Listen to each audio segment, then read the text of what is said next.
Good afternoon, ladies and gentlemen. Welcome to this week's new episode of the Xbox Lunch Break Special. I'm your host, Mr. BoomStick XL, and well, it's Monday. We had a ton of things happen over the weekend, and the gaming news just does not seem to quit. Folks, IGN once again stepping in it, so to speak. Poor Destin Legarie made to feel uncomfortable in his own home. We're going to get into that. Tom Henderson.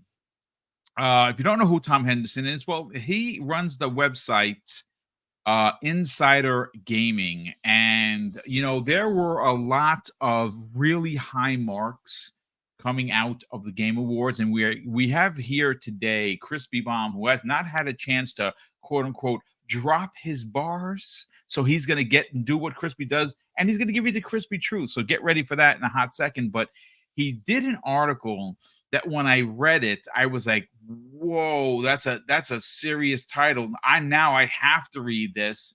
And I read it. And not only do I agree with him, I want to applaud. I want to applaud Tom Henderson for actually having the balls to say in his lead article, Jeff Keighley shows cowardice at the Game Awards. That is a striking blow. I want to talk about Christopher Judge. I made mention of it on Friday's Breakfast with Boom, which, by the way, was a record show for us. Over 1,000 people showed up. We're live in the chat. It's one of the best viewed shows that we've done, probably in about a month or so. Closing in on slowly getting to that 10K mark, which is pretty crazy. So we have a lot to get into. Blade. Folks, the Blade controversy. I'll give my spiel after we get to it. I just feel that, man, why is it that something about Xbox not being allowed to have exclusives? Some of the circus acts that I saw over the weekend about the quote unquote insiders, the former Ben Studio employee, the nameless one, says that, oh no, Marvel says it cannot be exclusive on Xbox, is just, it's sad. And some of the lengths that we've seen that people are actually doing new videos of it and slapping on that PlayStation 5 logo. Oh my God, it's the port begging is gross. Like, if you're a part of that crew, I'm gonna be honest with you, cover your mirrors in the house, because I would be ashamed to look in that mirror. If this is the length you're going to, just buy an effing Xbox. I don't understand what the problem is, but we're getting too far ahead of ourselves here. I got to get to the intros and, of course, start with the crispy truth himself. Your team lost. My team lost. My team is not making the playoffs. I mean, I know what's going on, but hey, man, welcome to the program, brother. How you feeling?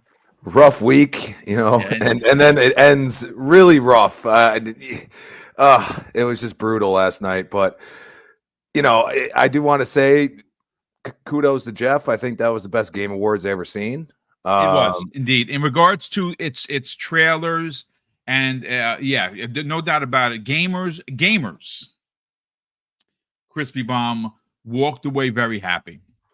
Yeah, and I mean, I get that people's like 30 seconds is not long enough for somebody to accept an award. Like, you got to at least do a minute or 2 minutes. Like, there's a few things you could have cut out. Another thing. The girl that was like the co-host, she was quite cringe in the beginning.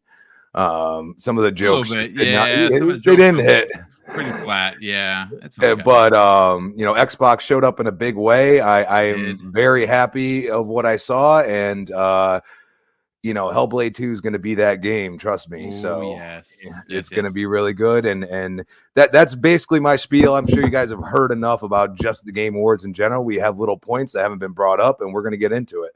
We are. And oh man, look who's here. The guy that falls out of a chair and gets 1 million views. Crazy Luke Gaming. He went all the way back, and he dropped it like it was hot. Hey, Crazy Luke Gaming, welcome back, brother. Oh, how you guys been? Man? We missed you. We've missed a crazy one on this show. How are you feeling? God. Oh man, I'm tired. I have one crazy week, man. One crazy week in and out of hospitals, just having tons of stuff, work and everything. Oh my God. Birthday on Friday, which we couldn't celebrate, but either way though, Everything is good. Happy to Good. be here. Let's get this show on the road, baby. Got lots to talk about.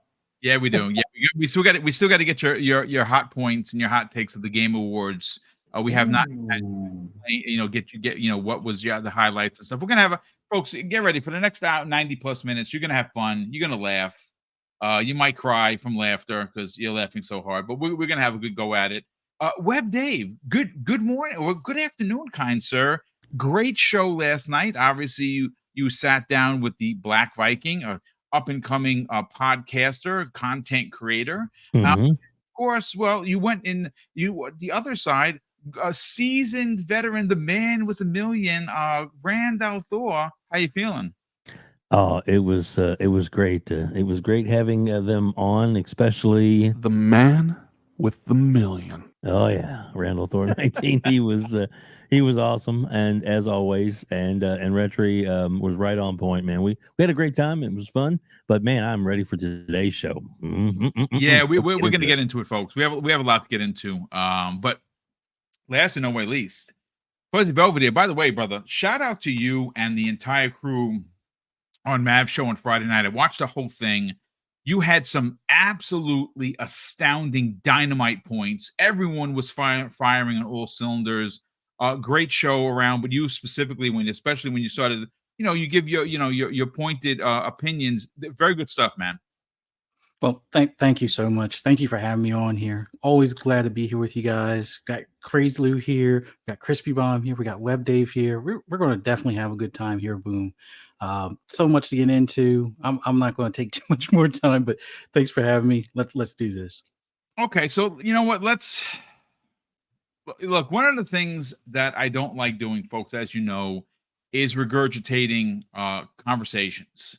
I do this 5 days a week, so it's easy to fall into that trap. Something that we don't do here because there's literally been so much news that every show that we do, there's something different to talk about. But I have to mention what happened with the information that comes the way of a post. Now, a Twitter member, his name is the Tropan, or the Tropan, and he posted something where he said, "Did IGN just give Destin Legarie the Xbox tax? LOL. Destin, Starfield is losing players joke." Mustache guy was talking about Damon, who's been with IGN for at least a decade, potentially more than that. Because I know that. I mean, I'll be retired next year, 10 years, and Damon was there before while I was still working. So he's got to be there 14, 15 years, something like that. He's been there a long time. And it was during the Game Awards live stream. Now, I have it ready to go. And what I want to do is I want to pause it because I want you guys and gals to hear what I'm hearing. So you guys and gals can check it out. Let me just see if I could do the. No, I don't want to do the picture in picture. Okay, you know what? Let me just do this because there are two parts to this, and where we're going with this is the consistent backhanded slaps that IGN continues to give Xbox. And considering that, Destin, obviously he's a veteran, right? So this is not really, I actually felt, I'll read you what I wrote. I actually felt bad for Destin because you can tell he was made to feel very uncomfortable in his own house. And that comes the way of Damon. But let me just pause this footage. Let me bring it up. Let me share the screen so you guys and gals can check out what I am talking about. Let me see if I can go in here. Okay, so let me see what this looks like on my screen. Doesn't really look that good. Hold on a second. Let me see if I could bring this up. Okay, there is a way to expand it. Okay, yeah, here we go. There we go. That probably looks better. Yeah, okay. So that's all you need to see, folks. I'm gonna press play. It's not long, but check it out. In 2024, having Hellblade 2 and Stalker 2 would be enough for Xbox. No, they're going to have more than that, of course. Well, yeah. but they've also teased Fable.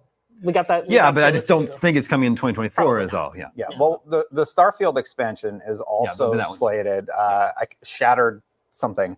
But but I think that would hit in 2024. That could get a tease tonight, and we're all worried about the player numbers going down. So. I mean, they have.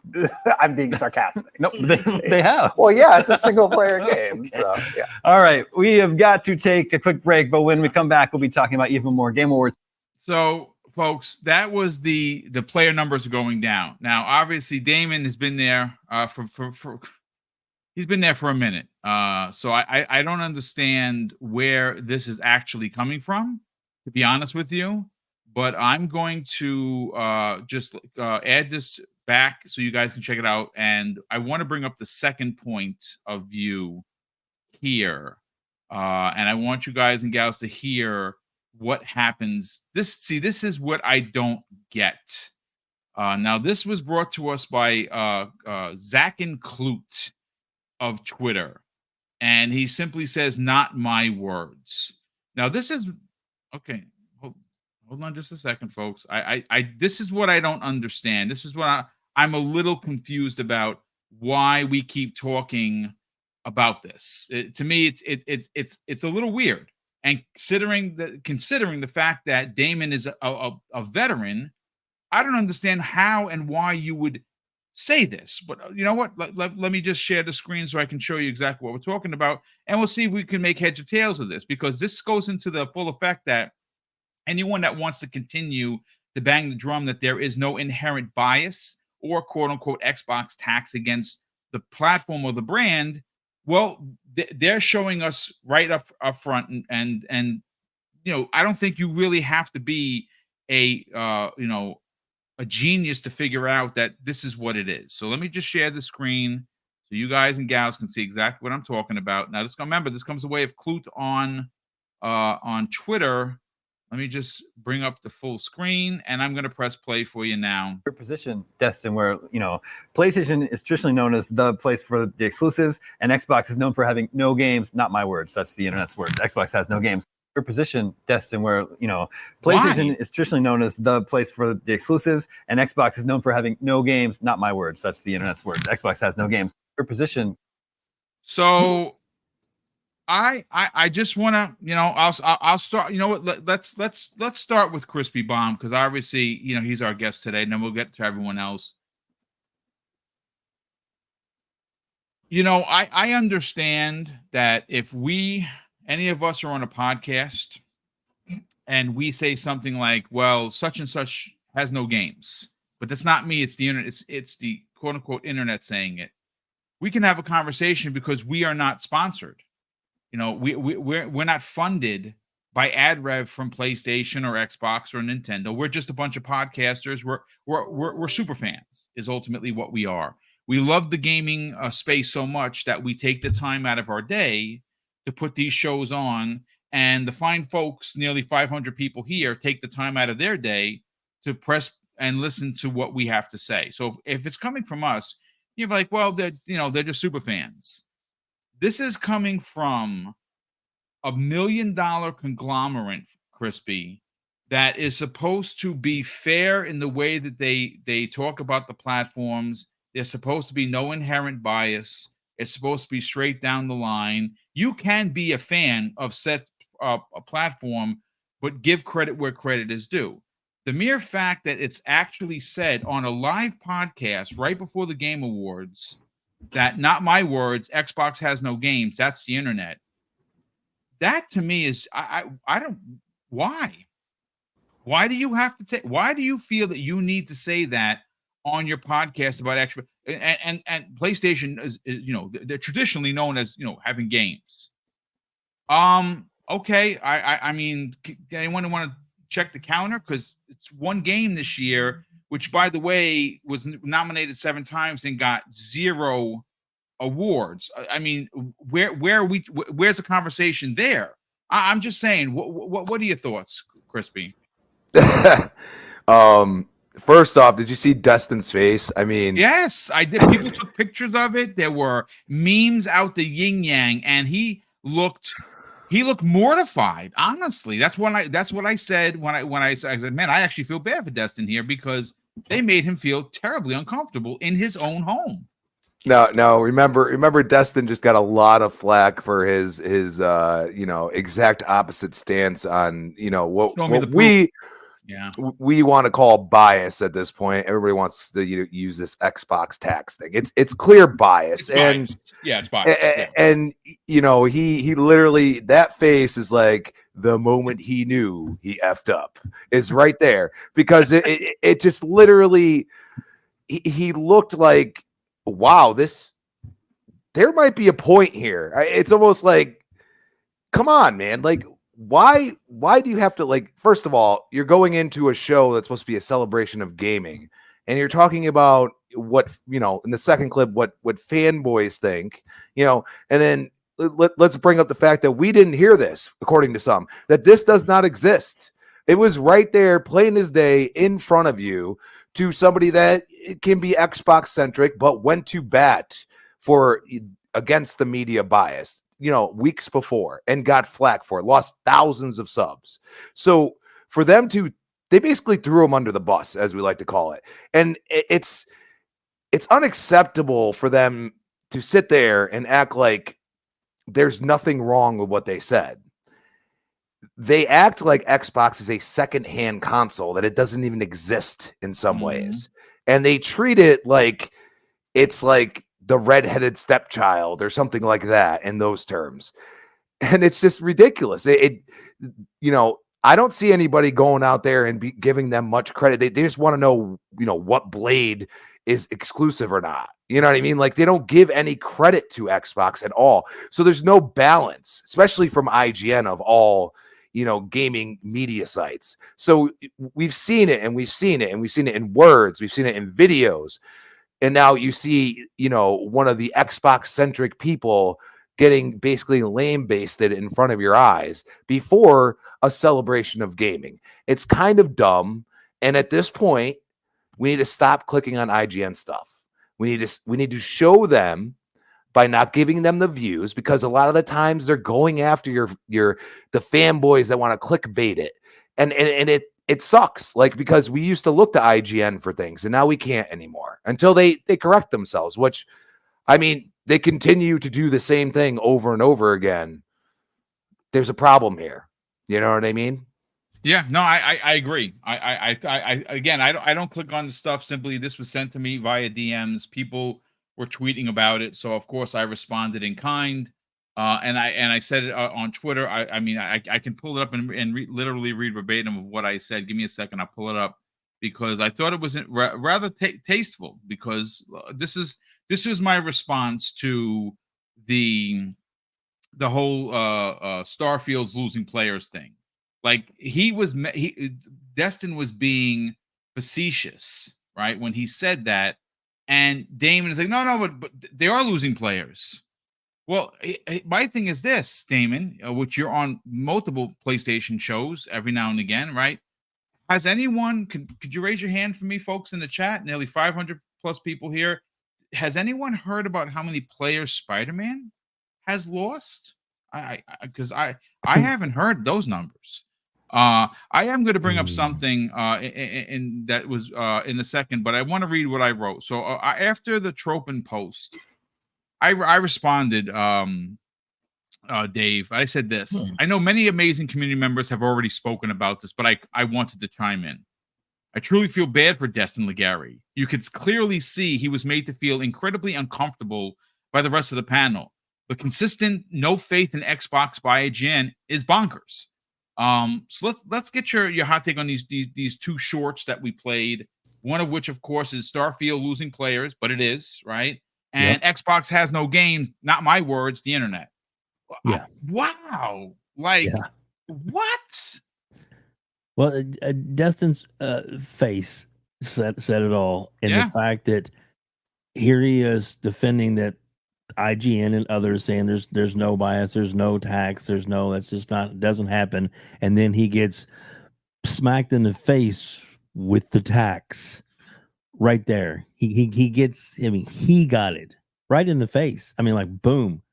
And he's like, I was being sarcastic. And then the guy reiterated what he just said. So it's like, oh my God. It's like, so you almost want to just pull him out of the moment, grab him in the face and go, Now do you see what we're talking about? Now do you get it? I mean, and, who knows? And then, like I said, the second clip you showed was like they definitely pulled off. I wish the camera was on him when the guy had said that, because I would love to have seen his actual reaction right when he said it. You know, and the quotations, you know, that really does a lot of good. Yeah, the not my words. Oh, really? Well, you just said them, you know. So, but if he'd said something like, you know, oh, the old narrative is or was, that might have been more appropriate. But to make it sound like it's the thing now, that's not true. If anything, it's, you know, we all know PlayStation has no first party games scheduled right now that they've announced in 2024. Right. Zero. None. Nada. Yeah, I mean, you know, well, that's compounded by their last financials report that came out where we're going to double down on third-party exclusives. Mm-hmm. We're going to spend the money for third-party exclusives because they don't have any of their first-party stuff ready. Yep. And of course, listen, I said this on Friday's show, and I want to say it again, just so you know, we're not piling on Sony. I gave them full credit to open up the show regarding the God of War DLC. It's coming this week. It's free. Now, it's not your traditional 2018 Ragnarok. It's a different type of God of War. It is more. It's roguelike, which means if you die, you're going to have to start over. Now, I don't know how many you know purists of the new God of War are going to enjoy that, but I think it's free. Now, is it free because it's 2 hours? Is it free because it's 4 hours? I don't know. Someone's going to tell me because someone's going to play it. Or maybe it's free to help them save face for the end of the year. I mean, it could very well be. I mean, trouble. listen, you know, They are in Spider-Man trouble, dude. Spider-Man was released, you know, and it is what it, you know, it is what we thought it was, right? It's Spider-Man. Good game, but it's Spider-Man. It's a great expansion pack. Well, sorry. I mean, Is that it's allowed? the same energy can't be said that's being carried for something like Gears of War. Like Gears comes out, Gears 5 comes out, right? Mhm. And people are like, oh, it's just more Gears. It's like the whole it's just a lot of water. You know, a lot of water. Yep. More Last of Us. And you know, Hive Busters comes out, right? That's an expansion. Yep. And it's freaking amazing, man. It's freaking really good. You know, wish I could review better. It's just more Gears. What is happening? It's just like, oh no, it's just Forza Motorsport. Just more Forza, just driving around whatever. But GT7, well, hey, Hey, it's good. It's good. It's great. Yeah. Not really. No. Woohoo. Louis, so, you know, Louis. let's bring in Fuzzy Belvedere. Fuzzy, you guys had some really good points on Friday evening. I want to get your hot take, but before I do, I want to thank King Webb in the chat. He drops the first very generous $5 super chat of the day, and he says, "No disrespect, but the chicken came home to roost for Destin. Sorry, but it's the truth. Know what side you're on because they do." I mean, it's definitely a strong point, but what are your thoughts on this? Because again, I think, you know, people you may have tuned in a couple of weeks and like, man, they just consistently are piling on IGN. Yeah, I don't think that we are. I think every time we've come here to talk about this inherent bias that is blatantly apparent across the industry as a whole, this is just another point. Like Damon is supposed to be a paraprofessional. He's supposed to be a veteran of the industry that he works for. He's been with IGN, and I don't know for specifically. If anyone in the chat knows, please let me know. I know that he's there at least a decade. Yeah. How do you go from trying to, report about an event that's going to happen, and you use Xbox, PlayStation traditionally has games. Well, Xbox, well, they're known for not having any games. Well, that's not me. It's the internet. I mean, come on, dude. Like, are you serious? That sounds stupid. Like, it does. But let's look at the timeline. Like, just weeks before, Destin did the whole Xbox tax thing, and he gave his spiel on it and how he didn't feel it was, something of, substance, let's just say. And we all know a lot of the Xbox tax stuff that he was supposed to talk about in the follow-up show, like 90% of it was IGN related, the place that butters his bread kind of thing. And I'm pretty sure a lot of those individuals saw that video, and it's probably being gossiped all around the office. And now he's not necessarily a pariah right at the moment, but I'm pretty sure there's some people that aren't happy with him, putting this spotlight on them, even though nothing is going to change within the halls of IGN. But when you get called out for foolishness, you're going to feel a certain way. So that goes to show how they're going to disrespect him to his face. I use one of your? Can I use one of your famous lines, Fuzzy Belvedere? Yeah. Play stupid games, win stupid prizes. Exactly. and that's just. I think ever since he did that Xbox tax thing, he's going to have a kick me sign on his back at the office. That I joked about it on the Shop podcast about what's the over or under that he's not there next year, and not because they fire him, because I don't think they would do that foolishness, but I do think it's going to get to the point where he's going to probably be like, enough of this nonsense. I'm probably better off doing my own thing. And it's kind of good that he started his own channel, but I don't know, that's a heck of a leap, especially when you have a family that you're bringing into this world and taking care of. That's a hard choice, because I'm pretty sure that check from IGN is pretty nice. And to walk away from that just to, depend on YouTube is going to be a tough decision for him to make. But that whole Xbox has no games. Like, here's the thing that always gets me about these PlayStation guys. Why aren't you asking for a roadmap? Like, okay, we know Rise of Ronin, but that's not first party. But hey, it's an exclusive. We know Helldivers 2. Also, it's not first party, but if you want to look at it where it's a funded project, fine. You want to count it as first party, okay. Those are just your two games. MLB is going to be everywhere. The Destiny thing, unless the powers that be take over Bungie, Destiny's expansion pack is going to be everywhere. And then what do you have for the remainder of the year as far as from your X or PlayStation known for having games? What do you have from them directly? Like, is this one of those cases where it's like the PS3 and everything's going to be at the tail end of the generation because they miscalculated, when to drop their games or whatever? I mean, kudos to them for the whole God of War, free DLC, which, hey, maybe it's that they're learning that, we can't charge $10 or a full $70 for things that, we're not seeing traction on. Because I'll be honest with you, I have quite a few people on my PlayStation friends list. Are any of them still playing Returnal? Nope. Any of them playing Ghost of Tsushima's expansion where it's like the raids and stuff? Nope. So this new trend for this roguelike, I guess it's a way to keep engagement on some of the titles, and maybe some of the people that were on the fence where they were going to wait for it to come to PS Plus. Maybe this will, nudge them to buy it now. I could see that being the approach. The same thing with The Last of Us, as far as a remake of something that's not even 4 years old.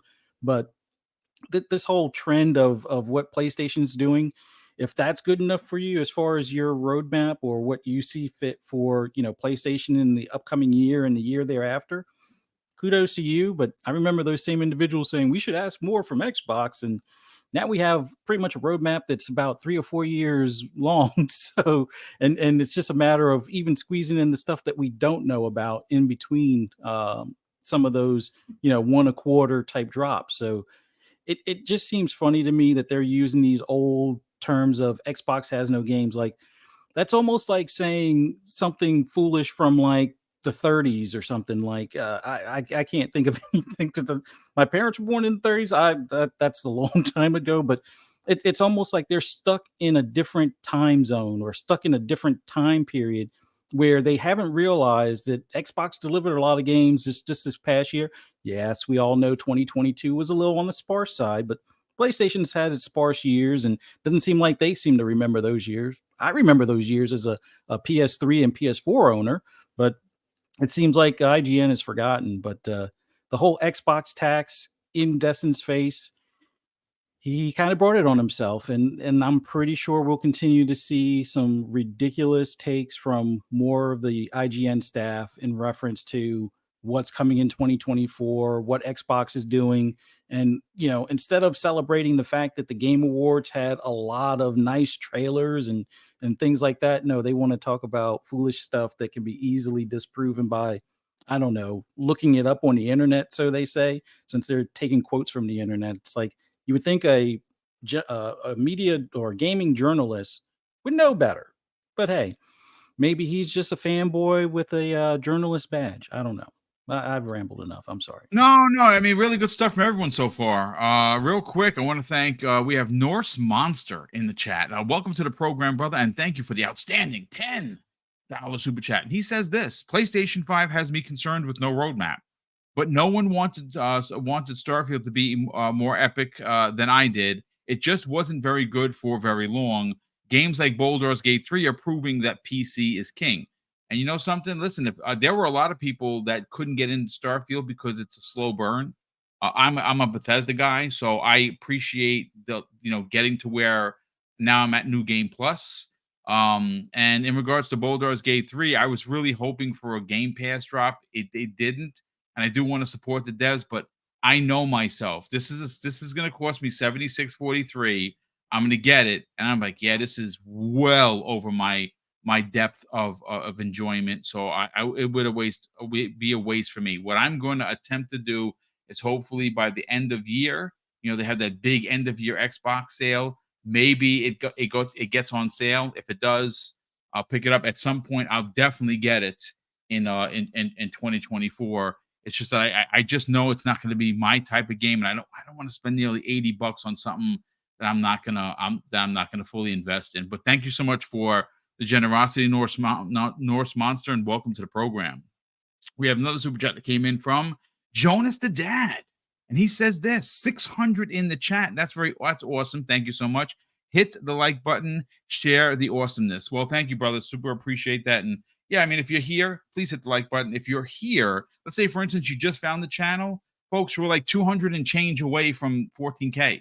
And the year is up in, well, today's the 11th, so we got another 20 days, give or take. I'd love to hit that by the end of the year. That would be a really nice way to top off a very successful 2023 campaign for the channel. So if you're finding us for the first time, please consider subscribing and help us get past that 14K hump. Let's bring in Crazy Lou Gaming. Crazy Lou, you have had plenty of time to to sit back and hear what everyone else had to say. I mean, I don't think we're going to ask the question, why does this continue to happen? But for someone like Damon, who's a veteran of the industry, to use the Xbox has no games, but that's not me saying it. That's the internet. I think that's reckless. I think it's dumb. I think he should be literally ashamed of himself. If you consider yourself a paraprofessional working for $1 million conglomerate, I don't necessarily know we need to hear that kind of rhetoric from you. What are your thoughts? Man, Mr. Boomstick, I have to get down into this and say how it is. I have a feeling that, I mean, every time I see these videos and see them talk, I feel like they're mad. I feel like they got some anger problems inside of them. I think it's everything is bulging up inside of them, and say something mean about Xbox, since Xbox had such an incredible showcase. I mean, damn, we got Hellblade. We had Hideo Kojima coming up on stage talking about the Xbox game. I mean, we got Blade 2. And man, look at the internet, how much it blew up saying Blade is not an exclusive game. No, it's not. No, it's not. But then you go to these IGN guys, and I see Damon with just that, I don't know, but you close up on that video, it's like a little tear in his eye. He's kind of like a little bit crying, because he's pretty mad, because he says that Xbox has no games, but in reality, he's trying to say, PlayStation, what are you doing? Where are our games at? That's what he's trying to say. I mean, these guys seem like they're all angry about how PlayStation has been managing lately, and they want to take it all out on Xbox. They want to just go out there and talk bad about Xbox. Are you saying they're big mad? Is that what you're saying? Are they big mad? Is that what it is? Yeah, yes, I feel that. I feel that they're so angry. I mean, look at Christopher Judge's comment on stage, for God's sakes. He goes out there with his tear in his eyes, says, my speech was longer than Call of Duty game. Oh, my God. I mean, I saw that little tear just coming out, because he's like, man, without Call of Duty, I cannot make the next God of War game. Oh, Lord, why are you so mad, man? Why are you so mad? That Xbox have their fun. Let them show what they have. I mean, I don't get it. Why they all gotta go out there and thrash Xbox? Xbox sucks. Xbox is bad. Xbox isn't good. They ain't got no games, huh? How about you guys? What do you guys get? I mean, next year, what? You're gonna get The Last of Us 2 remastered, right? Is Foam Stars coming out next year? I mean, I got my phone here, but if I gotta spray my PlayStation again full of foam. But yes, I think Foam Stars is coming out next year probably. And what else do they have? What? They ain't got nothing because we don't know when is Wolverine going to come out. We don't know what else is out there. 2025 is probably is what it's the rumor or expected. You know, for holiday of 2025 seems about right. So that's what I'm asking. Why they don't ask? How Fuzzy said, and everybody's saying, why don't they ask PlayStation? Hey, what are you guys doing? What do you guys have for us? I mean, seriously, next year, all you guys are signing up with third-party devs, right? To make your games, which is cool. But where's your first-party games at? Nobody's asking about that.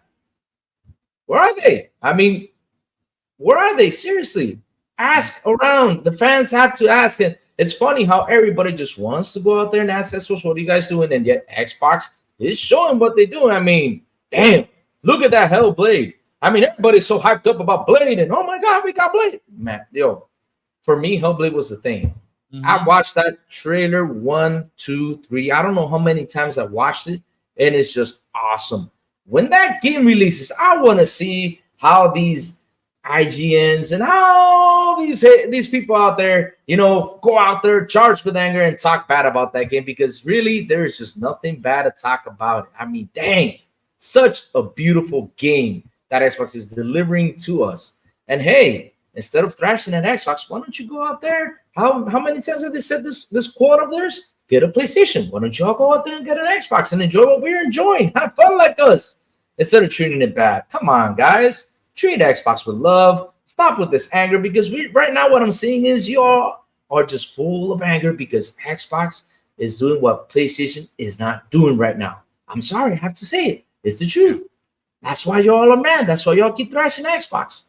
So stop being mad and start enjoying the games, man. Come on, and stop trying to bring that hate for you to get clicks. Come on, we're seeing that, man. We're seeing that you're just saying it out there from the mouth out just for these fans to clickbait and go over there. Be like, oh, look what Damon said. Oh, Damon, you're the man. Oh, Christopher Judge, you're so cool. Look what you said too. Oh man, these guys are all the man. I ain't falling for that. Sorry, IGN, and sorry. The truth is, I ain't following you anymore because it's all about hate, and I'm tired of your hate. Show love, and I might come back to you and click on you. That's unlikely, my friend. Yeah, that's the truth. That's the truth. I might come back. Let me bring in a tweet. See, and again, folks, if you think that we're the only ones in the podcast game seeing this, you're mistaken. Now, I'm not going to read up like a lot of them. I have one one specific one I want to hone on, and we're going to keep the show moving. We got some other things to get into. I want to get about whether or not it's time for non-Xbox players to actually buy an Xbox. And I think you're going to start seeing that, especially what they have coming in 2024.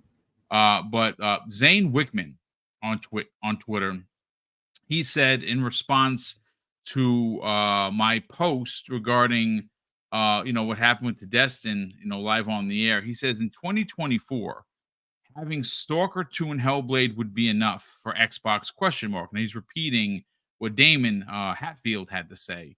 And he says, for someone at IGN to say this is shocking and completely disingenuous. All year long, Xbox has shown what they have slated for 2024. And it's a laundry list of first-party games. Why the uncertainty? And I don't think I could have written it any better myself or even asked the question any better myself, because why? I mean, you work for IGN, right? You are privy to a lot more information than even like the podcasters have, right? You know what's coming for 2024 for Xbox. You have no idea what's coming for PlayStation, but yet this kind of rhetoric. This is why people have a problem with this. And I know that in Destin's video, he says, oh, if it's just one author or one writer, don't pay attention to them. But it's really not. It has far reach, and it's not just one website that's dumping on Xbox. Now, eventually, that's going to come to an end, and you'll start to see. And granted, there has been some recently some really positive stuff about Xbox written, because, well, that's why. I mean, look around you, folks. Look at the Game Awards. They literally, meaning Xbox, stole the show. If you would have asked me to bet on Kojima coming out, because obviously Kojima is very good friends with Jeff, that it was going to be the Xbox showing, I would have lost that bet. I'd be like, yeah, he's going to come out and show Death Stranding 2, something new, and he didn't. And of course, you know, we got the Bethesda Blade announcement, which, folks, I think it's safe to say, based on Greenberg's, I don't know if you saw it or not, he changed his Twitter picture to Blade with Xbox sunglasses on, doing this, and then he quickly changed it. I think that was him subtly saying, "Hey, Xbox fans, it's an Xbox exclusive. We just can't say anything right now." And of course, which seems to be a shame. And what am I referring to is, of course, Hellblade. Hellblade showed, like a titan that it is, that game is going to come out next year. We don't know when. And there was some controversy behind that. Well, why don't they give us a date? Shut up. Nobody got to give you anything. You know it's coming out in 2024. You know it's coming to Game Pass. That's all you need to know. When they have their developer direct, you'll learn when the game is coming out. So that's all you need to know. I just think that game showed so well, and everyone, including myself, says, yeah, you know, I like what it looks like, but we kind of need to see that combat. That combat was brutal. It was vicious. We know she can carry 2 axes, hit someone in the head and leave it there and just continue on fighting. It looked so freaking good. And that is why they own Ninja Theory. That's why they wanted to buy them, because you, on display. Did anyone at some point look at, like, when they did the real close-up of her face, especially when she was like scared, that I was like, is that the actress, or is that CG, or is that real? I could not tell. I watched that trailer like Crazy Lou Gaming half a dozen times at least, maybe more than that. But I do want to kind of, you know, keep it moving, folks. And I do want to ask the question, and Crazy Lou Gaming, I'm gonna go right back to you first on this one. Look, 2024 is going to be one hell of a year for Xbox. I know a few things behind the scene which I'm not really comfortable talking about out in public just yet, because they were told to me in confidence. We know Hellblade is releasing. I have a feeling, and this is not someone told me this, is something that I kind of got a gut feeling, that they're gonna let Avowed cook a little bit longer. I think that their Xbox is in a position right now that they literally have so many games that, let's say, for instance, the head of Obsidian came and said, "Hey, Phil, look, we feel comfortable where the game is, but we feel we can really like hit like a hurricane, and we just need a little bit more time." And I think that based on what I know behind the scenes of what's coming next year, they absolutely, without a doubt, can let Avowed launch first quarter of 25 and be okay with it. Again, folks, I'm not comfortable talking about it publicly, but I do know a few things, and I can assure you that 2024 is going to hit like a ton of bricks for anyone that's an Xbox fan. And that I'm comfortable in saying. Crazy Lou Gaming, I think that, you know, 2021 for Xbox was a great year. They won Publisher of the Year, which I expect Nintendo to win this year on Meta, because Nintendo they've been hitting. In 2022, listen, it was a real bad year, man. They dropped the ball. It is what it is. 3 of the games that were supposed to release all got delayed. 2 wound up being fantastic. 1 wound up being less than mediocre in Redfall. These things happen, right? It was a communications thing. That's never going to happen again. But then 2023 hits, and you get Starfield. Now, granted, not everyone appreciated Starfield. I put over 5 days into it, and I'm going to probably run through a New Game Plus, because that's how much I still love the game. Motorsport, which you see on your screen, what's not to like? It's motorsport, and it is freaking amazing. Redfall, okay, not so much, but Hi-Fi Rush came out of nowhere. Totally didn't expect that. And they had all these RTS games that launched into Game Pass, both on PC and on console. So it's a simple question that may have a complex answer for you is, considering what we know is coming through third party, second party in Xbox Game Pass, and what we know of first party so far, is it time, Crazy Lou Gaming, for people to actually just go buy an Xbox? 100%. 100%. I mean, I don't know why they have not bought it. They should, at least if you guys have not bought Xbox, go get Game Pass. I mean, you got a PC, get into Game Pass. I mean, there are so many games coming out next year. I'm still like I haven't even finished my year this year. I mean, the year has not finished, and I just have not finished those games. I have like 6 or 7 games that are still in queue that I need to beat, and most of them are on Game Pass, and it's crazy. It's crazy how many games they're dropping in, because hey, first party games, as you mentioned, Avowed, if they need to take their time, take your time, for God's sake. Don't go out there and throw this game like, okay, we're ready, but it's not ready, but we're ready. Don't give me that we're ready, it's not ready thing. Take your time. And when you guys are 100% ready and you guys are 100% sure with this game, release it. Drop it in. But hey, yes, it's time to go buy a console. Buy an Xbox. It's time to go over there and spend that money. If not, if you don't want to go buy an Xbox, get into Game Pass, because 2024 is packed. I mean, there is a game on the Game Awards. What was it called? The one with the little Death Girl, that was really amazing. I fell in love with that game. I felt like I was watching the one that looked like a movie. Pixar. Yes, Yes. It looked phenomenal. Wow. Yes. It's amazing. Just by that game. I mean, just by that game. I said, man, it's dropping into Game Pass. That is fantastic. Just by that game, man, I would have subscribed to Game Pass if I wasn't a Game Pass fan. Just playing that game, just test it out, and then after that, I'll go ahead and buy it, because it looks so good. And man, it's packed. You got Stalker 2, you got Hellblade coming by.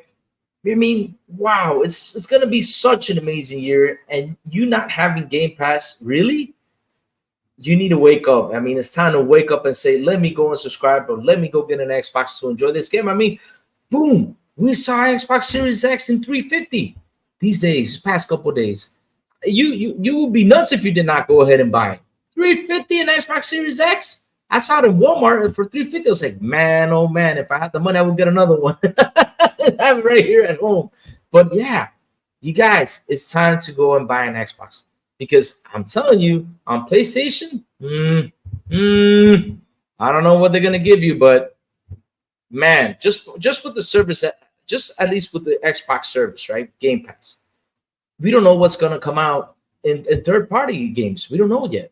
There's got to be a ton of third-party games that might hop in there. You're like, whoa, this is in there?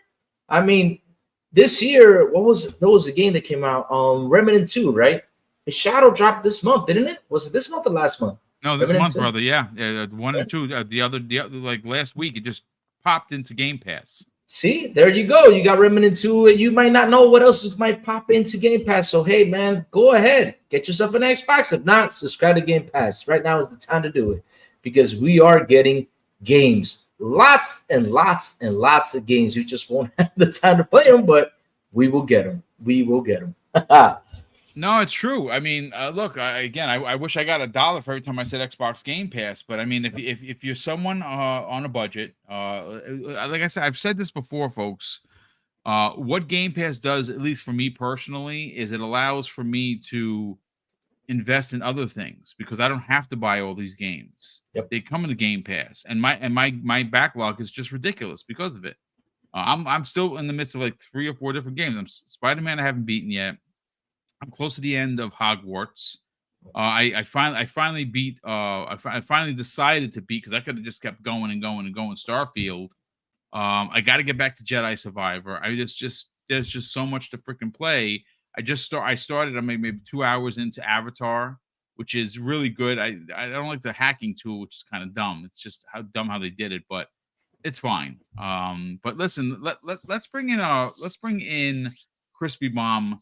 Crispy, let's get your take on this. Is it time for non-Xbox gamers to buy an Xbox? You should have bought one a long time ago. And if it's still $350, go grab it. Yep. The ecosystem, number one. I mean, if you like multiplayer games, you have the ecosystem for you. And if you don't have an Xbox, you should really look at yourself and be like, do I like multiplayer games? Are you a COD fan? Are you a Madden fan? You play multiplayer the whole time. Do you want to try some new games for $15 a month that are multiplayer? By all means, trust me. And I'll tell you right now, like, 2024, I mean, you got Flight Sim, okay? They're bringing out a new game. It was supposed to be an expansion, but I guess maybe they're taking a page out of Sony, and Asobo's like, yeah, this could be a new game. So you have Flight Sim 2024. We don't know where Avowed's going to land. We already know about Hellblade. I don't even know about this game, Age of Mythology. Fable was announced a while ago. South of Midnight apparently is farther along than people think. We don't know where Everwild's going, but they're still developing it. I guess they're changing it. Clockwork Revolution. And then you still have Indiana Jones, Outer Worlds 2, Project Mara, Perfect Dark. You have Contraband. You have Gears. Whatever Gears comes out first, because we still feel like they're going to do something with the Phoenix Collection. Then you have OD Blade.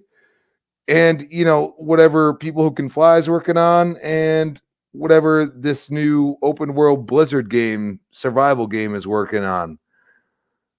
There's a lot. So jump in, join us. You will be pleasantly surprised. Most of the time, people aren't mad.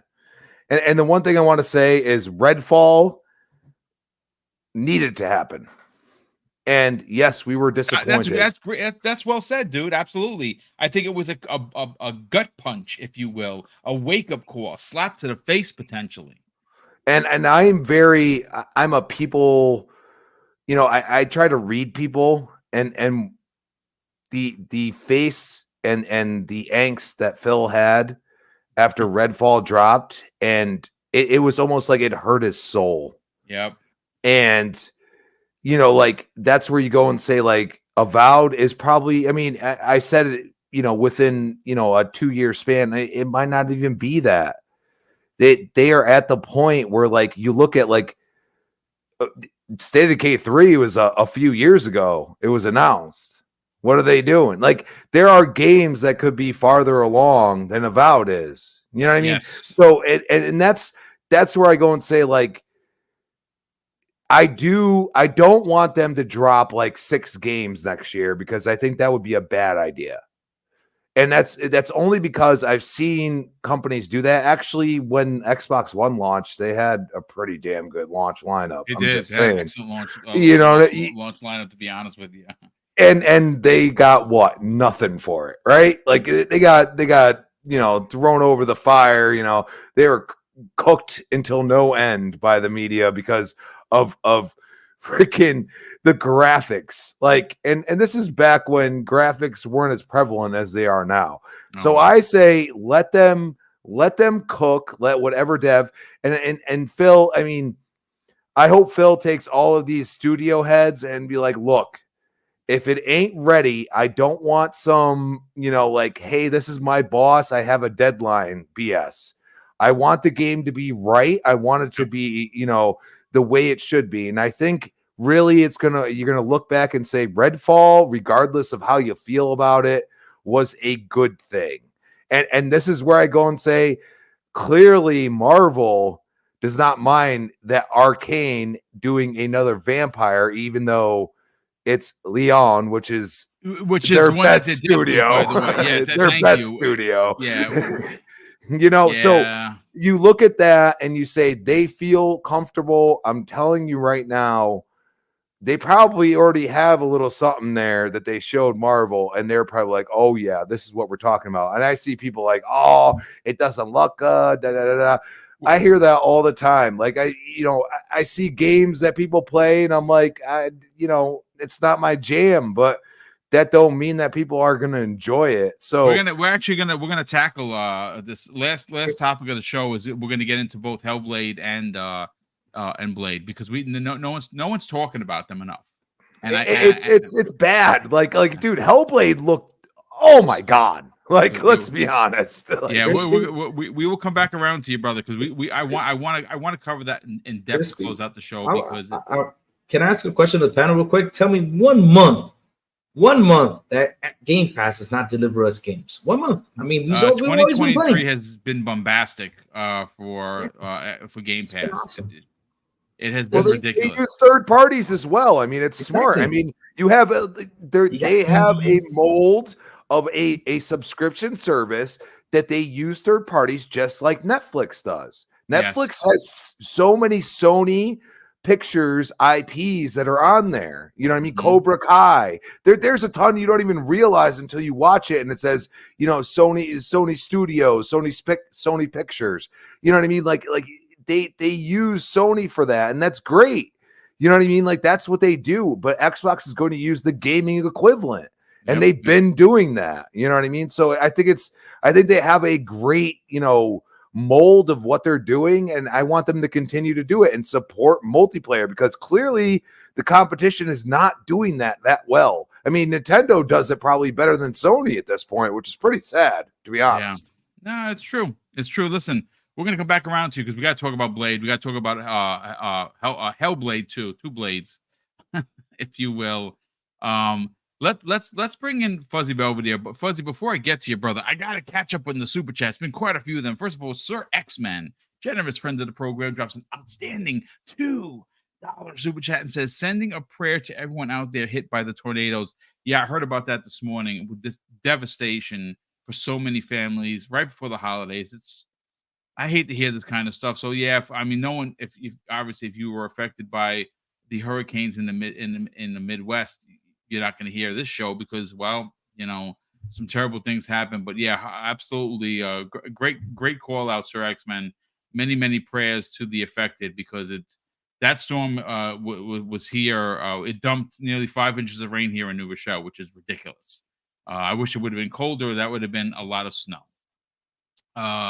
Gamer by Choice drops an outstanding $5 super chat and says, maybe we're looking at this the wrong way, and these media outlets are mad at Microsoft/Xbox because they do not contribute as much ad revenue as Sony does.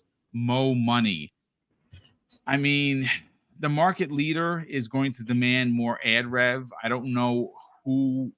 I mean, where is that generated? Is that something that comes directly from Sony, or is that something that is requested by IGN? I don't know. I know that IGN's ad revenue, PC Mags, and GameSpot's, I think their ad revenue, it was, I mean, again, I'm not a internet detective, but this is what the people were saying. I saw many posts on there, some upwards of 46% of their ad revenue, which is a lot, considering there are a lot of other platforms. But listen, it is what it is. At some point, all of these journalists that have a distaste for Xbox are going to start looking stupid, right? And once Xbox continues to keep hitting, and games like Starfield and Motorsport and Hi-Fi Rush keep coming out, and their quality, they're going to look like a bunch of morons if they keep trying to dump on Xbox.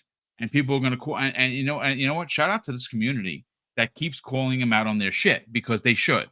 No one, you should, if you see it and you have a legit beef, call it out. Go on social media, let them know that this is not cool. Drop something in my DM. Maybe we'll talk about it on the show. I put it this way. As long as they keep doing it, folks, bet your ass that I'm going to call them out. And I know calling out IGN is closing doors for me. I don't care. I do not care. If they keep doing it, I'm going to keep calling them out, and I'm not going to sell out to be on a specific show because, you know, maybe they're friends with some of the people at IGN. I'm not doing that. I'm not going to go back on my morals. My moral compass is steadfast. If they keep doing what they're doing, rest assured, Double Barrel Gaming is going to call them out, regardless of whether we get one more sub or not.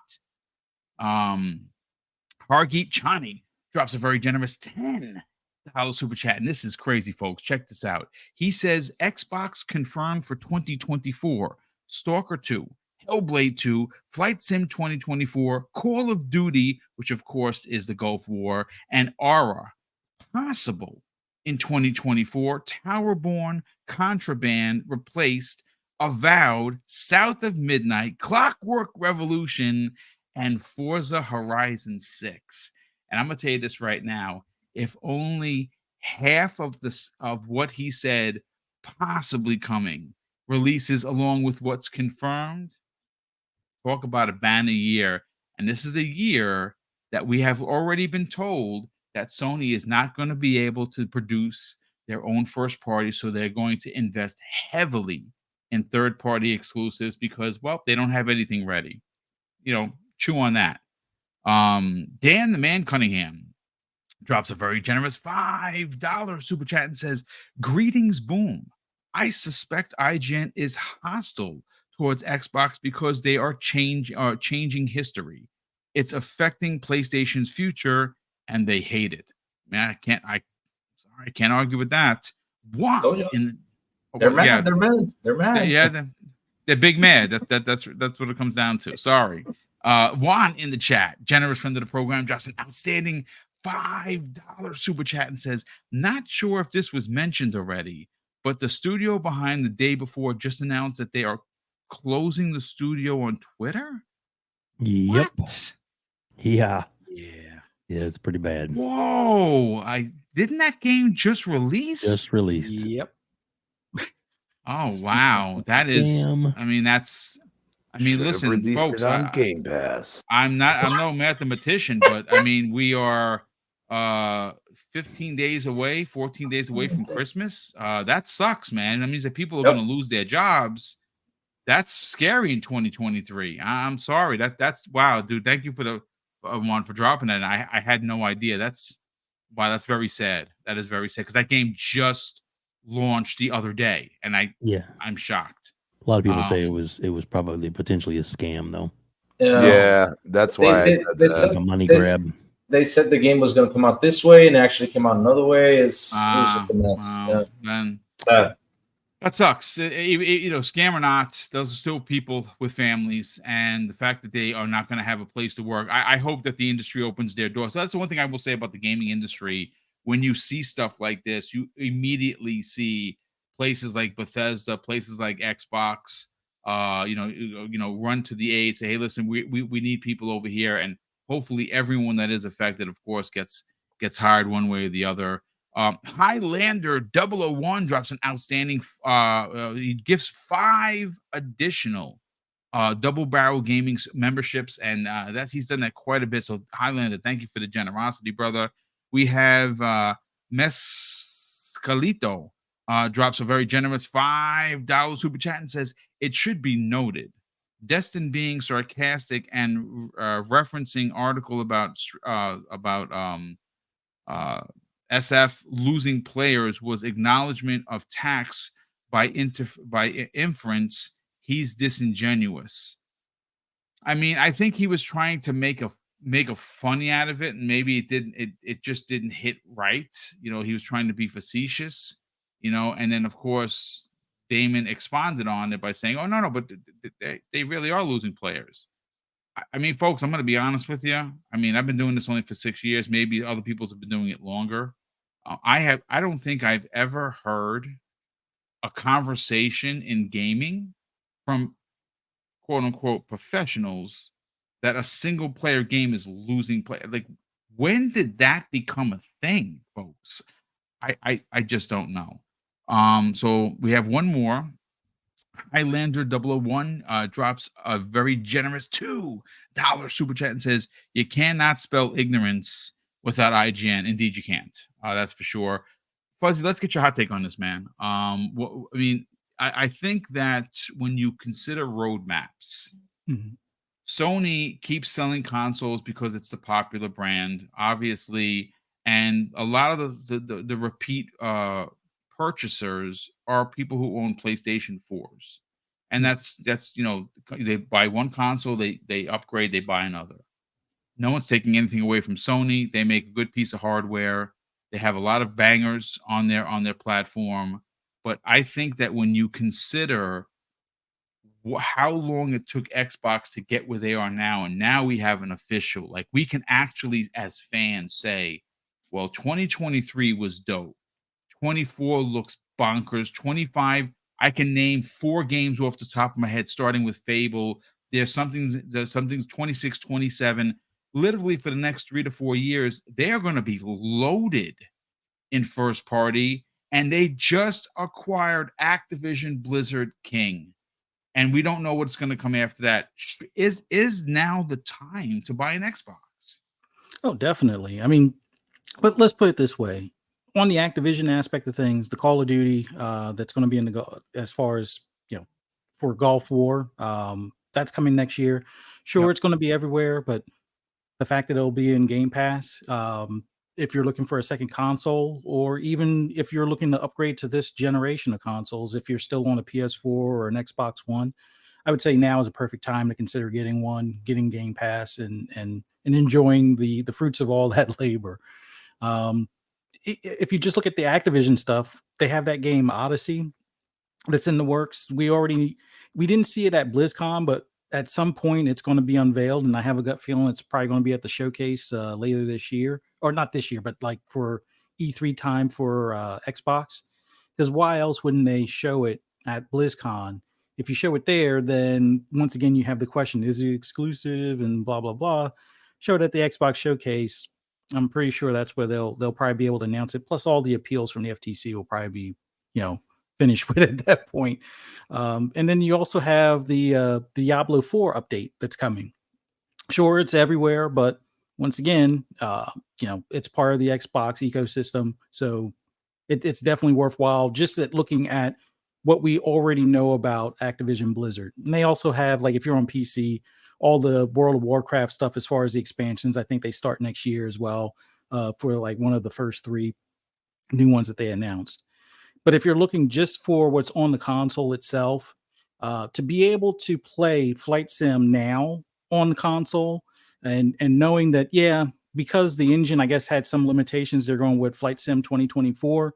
So this way it gives you kind of that same vibe as like a Mud Runner or Snow Runner, where you have a lot of these side mission type things that are not just flying a plane from coast to coast kind of thing. It's like, hey, rescuing people that are, hikers stranded on a mountain kind of deal, or, an oil rig about to blow and you got to rescue some of the workers kind of thing. So a lot of those side things, I guess they couldn't figure out a way to have it meaningfully work within the original Flight Sim. So having Flight Sim 2024, if you're into any type of simulation as far as planes are concerned, it's definitely worthwhile picking up, because the type of PC you need to run that usually comes somewhere in the $2,000 to $3,000 range to at least have it look somewhat decent and run smooth. But running it on console, it's doing well for what it is. Outside of that, you have Aura, which I think that's going to be more so PC first, and then it'll eventually probably come to console the year later. A lot of these RTSs, as we see, they're working harder to get controller keybinds and things like that set for them, and sometimes that means it comes by a year later, like the Age of Empires stuff. So that one we may not see on console right away, but you can rest assured that it's eventually going to make its way to console. Towerborn, I think, is one of those that, since it is kind of like one of those, I guess you could call it second party deal type of things, where it's an Xbox published game, I'm pretty sure that's close enough to the point where we'll see that sometime early next year. And if you're into like an RPG or almost like a JRPG style game, I would say this is one definitely worth taking a look at. Yeah. You got Hellblade 2, which showed tremendously well for all of those that were looking for Hellblade combat at the as far as, if they ever see it again, they want to see combat. Well, you got to see a lot of that combat, and you got to see that there's going to be, more than just the sword that she used in the first game that you can use. We've already seen kind of like a pick. Well, we've seen the 2 hatchets. We've seen like almost like not a poker, but like a spear or something like that she had in another trailer. So there's going to be different weapons that you'll be able to equip. And it looks like there's going to be different finishing moves and different attack moves and things along those lines. That game, I think, is going to be the probably outside of like Forza, it's going to probably show I wouldn't say the limitations, but the full capability of what this console can do. Whether you get a Series X or S, I think that's going to be the showpiece game of many showpiece games that will be coming out here soon. But I think that one's going to be like the highlight visually and performance wise for the console. And then if you're just thinking of like some of the other second party things, like Stalker 2 is more than likely going to be releasing here within the first half of 2024. They actually said first quarter, First quarter, yeah. 24. So I don't know if it's a January or February release, but did you see what that game looked like? Whoa, like what? And right now, that's an Xbox exclusive, and who knows, that actually may stay an Xbox exclusive as it should. Sorry. Yeah. No. It's one of those games where it already had a pretty decent following on PC, and there's still mods out there for the PC version of the original. And this is going to have a lot of what people have modded into the original game already built into this, and then some.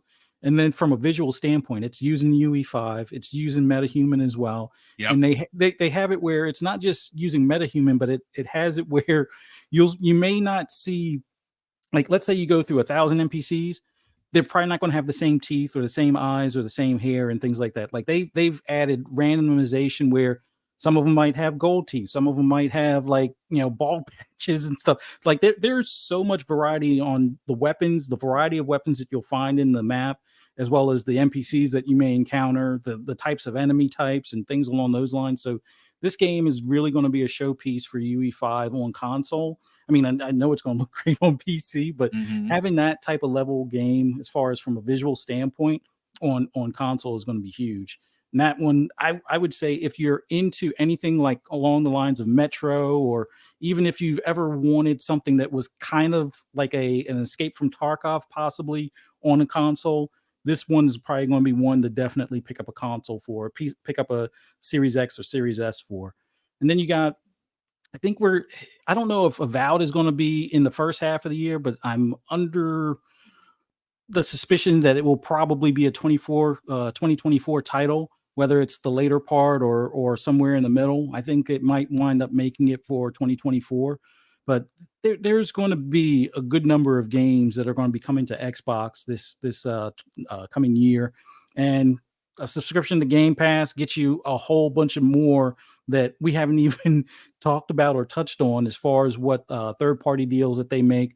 A lot of indie games wind up making it into there that are like these unforeseen darlings that a lot of people are like, wow, that I may not have been on the fence to buy that game originally, but the fact that you get to play it and then you enjoy it, things like Planet of Lana, things like Somerville, that we're probably going to get replaced next year. So yeah, I would say now is a perfect time, before we even get into the future stuff like OD or, Blade coming to Xbox and stuff like that. There's a ton of games that they've talked about, like Perfect Dark and Fable. And we know, yes, there'll probably be more either single player, multiplayer, or both. As far as Halo, we know that Gears is going to make a return on this console. We know there's more than likely going to be a Forza Horizon 6 at some point. I don't think it's 2024. I'm thinking 2025, and Fable possibly 2025. But yeah, there's just so much in the roadmap. Like Everwild is another one. Like, I just looking real quick. Contraband, Indiana Jones, State of Decay 3, Outer Worlds 2, Project Mar, which is also by Ninja Theory, The Elder Scrolls 6. I'm pretty sure at some point we're going to see another Wolfenstein, another Doom, and probably either a remake for Quake, or at some point possibly even Hexen, because like Phil said, he doesn't say things just to be saying them. There is something there when he says that. So whether it means we're going to get a rock band, well, not rock band, but like Guitar Hero. Guitar Hero at some point soon, or maybe we'll finally get that kart racer or like a Smash Bros kind of game with all of the IP that Xbox now has. I mean, we're getting an update to Killer Instinct, which means we'll probably before the end of the gen get a Killer Instinct 2, or maybe it winds up being cross-gen for the launch of the next Xbox. But there's so much that they got to figure out how to squeeze into these next couple of years. I would say now's the time to get the console, an Xbox console, and just look forward to what's coming, and get your Microsoft rewards points, sign up for Game Pass, and just sit back, relax, and enjoy a new game pretty much every day if you wanted to, or at least once a week. Pick a game out of the blue, or some of the ones you're looking forward to, and go from there. But it's definitely worthwhile picking one up. Absolutely, good stuff as always. Listen, real quick before we bring in Dave in, and we're gonna get to the Blade top. We're gonna get to the Hellblade 2 topic. We're gonna dive in and let the panel pick what of the two that they like the best. For me, as great as Hellblade looked, my dream came true, folks. I've been banging this drum for as long as I can. We need a Marvel game. We need a Marvel game. And this is just the tip of the iceberg. I have a whole point to that. But Dave, let's get your hot take on this, brother. I think a lot of people are talking about a $349 Xbox. It's out there. At Walmart, it's the Diablo edition. It is available for $349. It comes with the Series X, a controller, Diablo 4. What a deal. I think that if you are, or potentially have been on the fence, Dave, like, I don't know, Xbox, they have no games. Damon Hartfield said it. So, maybe he's right. He's IGN. He knows what he's talking about. Well, he doesn't. And and that's just it. But look, I think now is the time to buy an Xbox because 2022 was sparse for sure. But 2021 had a bunch of great titles. They won Publisher of the Year. 2023, they're hitting on all cylinders. And Game Pass is just slapping. What are your thoughts on this, man? Buy an Xbox or nay? Yeah, well, if you don't have one, you probably should get one, or at least invest in a monthly subscription to Game Pass. Because that's a good point. That's a good point. Yeah, that's another affordable way to get in the ecosystem and enjoy these massive amount of games. They advertise over 100 games. Well, we can count, and there's almost 500 games available right now. But the reason they keep it as a vague number as 100 is so they can fluctuate in and out depending on the demand and what they need to do to keep the service viable. And that's one of the reasons why it is so viable. But yeah, this is definitely the time to buy an Xbox. If you're on the fence at all, you're thinking about it, you want to get a great gift for your kids, you can get one at a great price. Hell, you can get the potato for like some places have it for like $200, $250, and it has like 3 months of Game Pass included. And then you just get your kid that and get the subscription, and then you are set for the next couple of years easily. And it's affordable monthly payment, and hopefully sooner than later we're going to get the family plan, which is going to make it even more value friendly, especially for families that like to play together. It really is a no-brainer. But I mean, obviously there's financial reasons people may or may not want to get one, but if you can afford it and you can get it, that's awesome. And I hear that GameStop is taking in trades right now on PlayStation 5s, and you can really get a pretty good deal to probably cover almost the whole cost of your to getting you a new Xbox. Just saying. I mean, it's true. It's true. I saw a lot of people saying that, like, what do I need a PlayStation for? Xbox has so many games. Listen, and Dave's right. Look, at the end of the day, we joke. Gaming is expensive, folks. It's an expensive hobby. Not everyone is fortunate, like many of us who have multiple platforms. I'm fortunate to be able to be in a position to have multiple platforms, and I feel very, very lucky to do so because, like I said, right now the world kind of sucks. And it's expensive for everything. But if you have a good, decent PC, you don't have to buy, you can upgrade your card. But if you have a decent PC, you can play most of these games from Game Pass on your PC. And it's only going to cost you. Now, and again, you can pay the $16.99 a month. But if you're frugal and you go to something like, I don't know, cdkeys.com, which should be a sponsor of this show, but they're not yet. And, for like $33, you can get 3 months of Game Pass rather than pay the near 50. That's a great deal. And what you do is you stack them. If you have the spendable cash, buy 6 months worth, buy 9 months worth, buy a year's worth. That's what I usually do. When I see those sales, I just spam the thing. I buy 6 in the shot, and I'm good. But I do, guys and gals, I know that we're at normally this is a 90-minute show. We're gonna go a pinch over. Apologize to the panel, but I would be remiss if I did not mention Blade and Hellblade 2, because damn, did they show so good. Now Hellblade, you got a lot of gameplay, you got a lot of fighting mechanics. So even though I already expected Hellblade 2 to be dope, I already knew it was going to be dope. It's Ninja Theory. What's not to like? They for crying out loud, the fight coordinator that worked with Melina and the team helped bring a lot of the lightsaber fighting. He worked on Star Wars. I knew the combat was going to be something special. You saw it for yourself. But it's Blade that I really want to kind of sink my teeth in. So yeah, pun intended. Now, real quick, shout out to Nick G in the chat. And this goes to show you how small the world is, because he's over in Building 6, which is right down, 20 paces from where I am. I knew him since he was a kid. He's listening to the show. So shout out to Nick. Thank you for being here, brother. Super appreciate that. And I also want to give a special shout out to Cammy28, who has returned to the chat. Darling, I hope that all is well with you. Welcome back. So nice to see you here.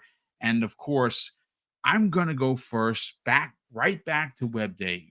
Dave, look, I don't know which way you're going to go, but you've been on we've been chilling long enough to know that I've been banging this Marvel thing forever.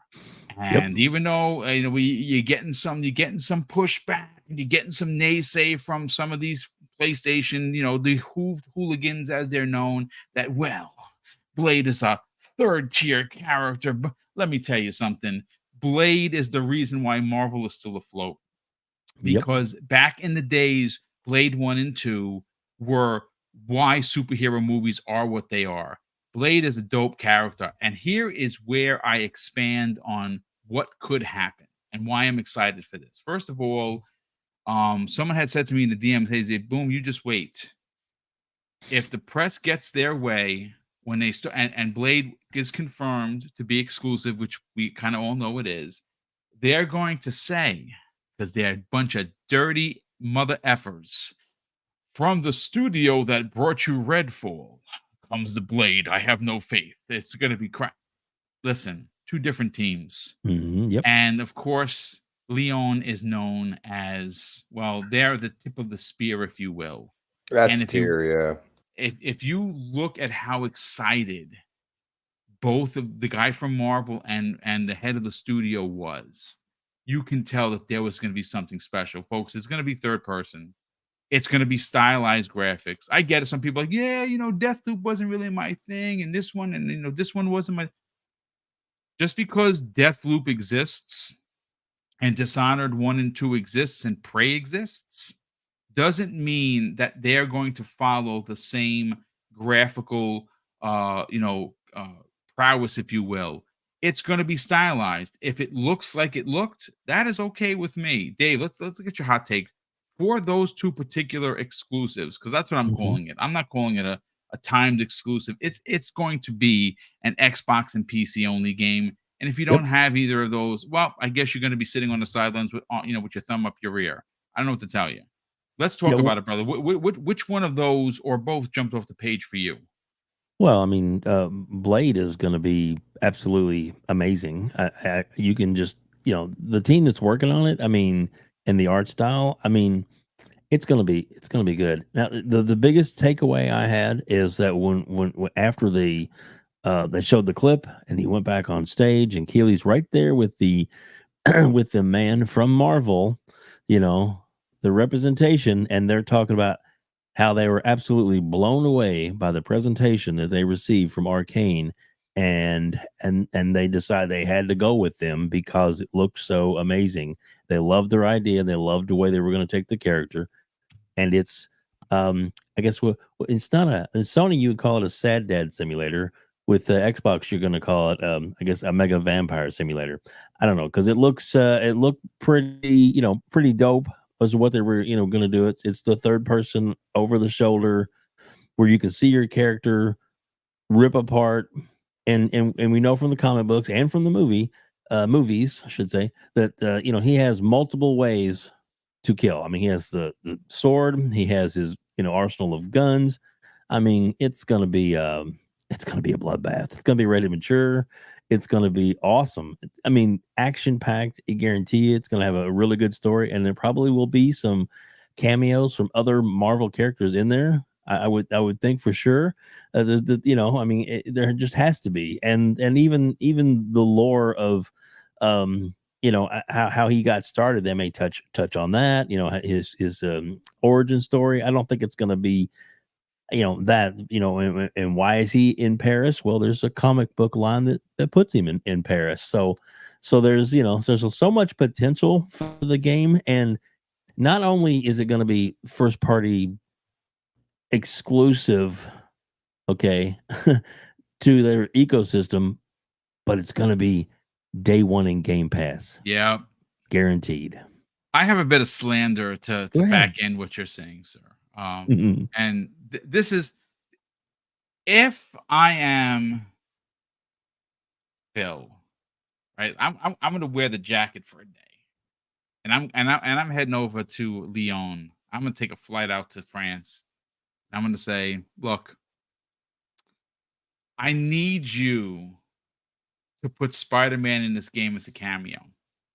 I don't care where it is. I don't care how it is.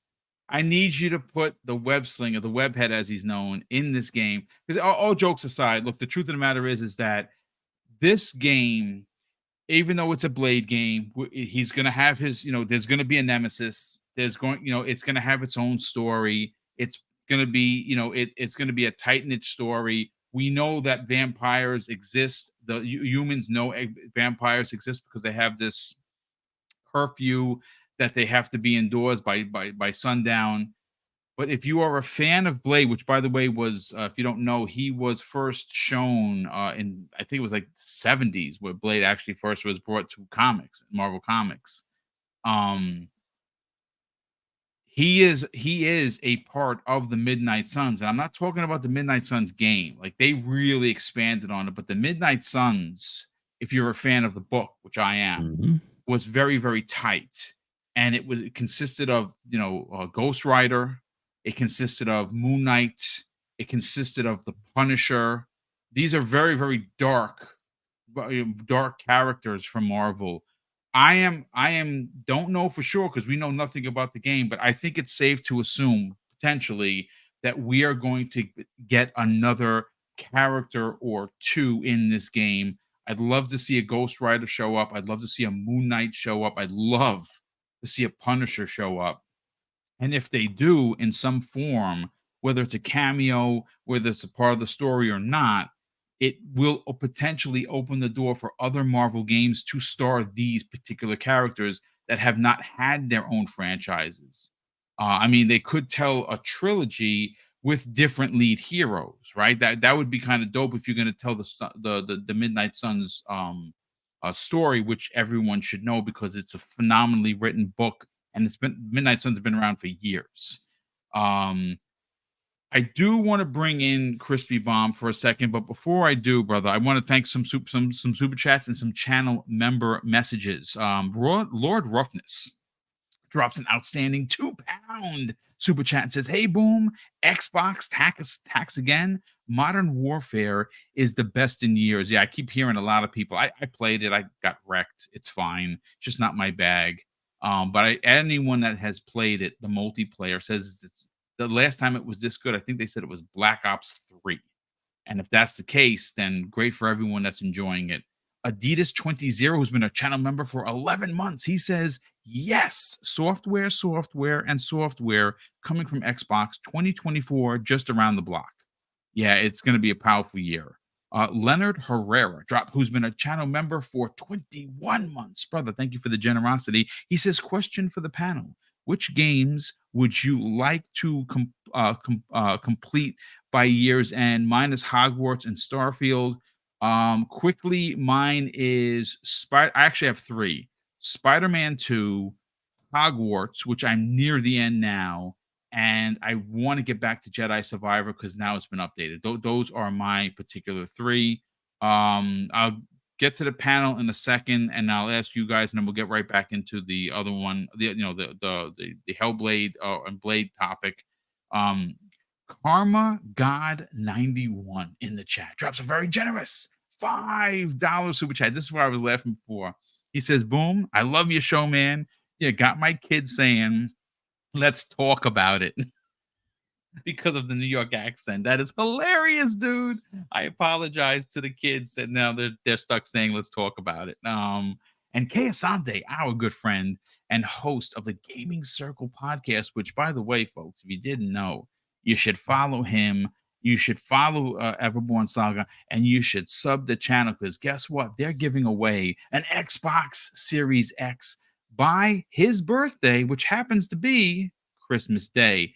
So definitely check them out. Check out the channel. It's amazing. He says this: "Salute to the panel and chat. Can't wait for Arkane to bring Blade with French/African sensibilities. Awesome representation by the game director." Yeah, that director is like that. Like his excitement was through the roof. You can just tell how excited and how honored he is to be able to work on Blade, to work with Marvel on this project. Quickly, Dave, which games you hope that you finish by year's end? Diablo 4. Okay, it's a good one. And well, I guess Starfield, but I don't really want it to end. So, yeah, no, that's true. That's why it took me as long as it did. I know some people are like, "Yeah, you're a noob, Boom. You only got 5 days worth. I got 27 days." Sorry, I don't have a lot of time. Crazy Lou Gaming, what 2 games do you want to finish before the end of the year? Oh my God! I mean, I want to finish Lies of P and RoboCop. I gotta catch up with those games. Jesus that game. The game is too many games. Too many games, Boom. Too many games. There's too many games. What about you, Fuzzy Belvedere? What 2 games do you want to finish before a year's end? I really need to finish Hogwarts. Like I'm pretty much at the last part of it. I just didn't do like the last few battles and things like that. And then Atomic Heart's another one I want to finish.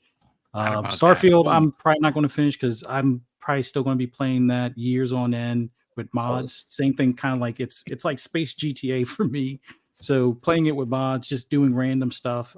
That one's still going to continue for some time. But Atomic Heart and Hogwarts, those are the ones I probably should finish before this year's out.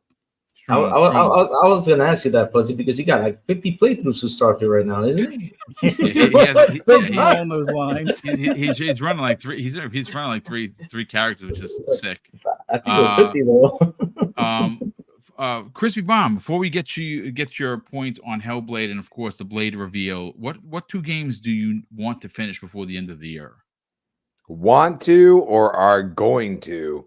Either or. Probably none. The way being a butcher during the holiday is for the end of the year. I would say middle of the year, Cyberpunk 2077. Good pick, man. Good and pick. Probably Starfield, but I doubt both of them are going to be done because you know me, I'm multiplayer centric. So yeah, no, that's what happens when you're multiplayer. Yeah, it's to get to those single player stuff. It's hard, especially when you gonna invest. Yeah, that's a good point. So listen, let's bring you in on the conversation for Hellblade 2, the combat, and Blade. Out of the 2, what's your personal standout?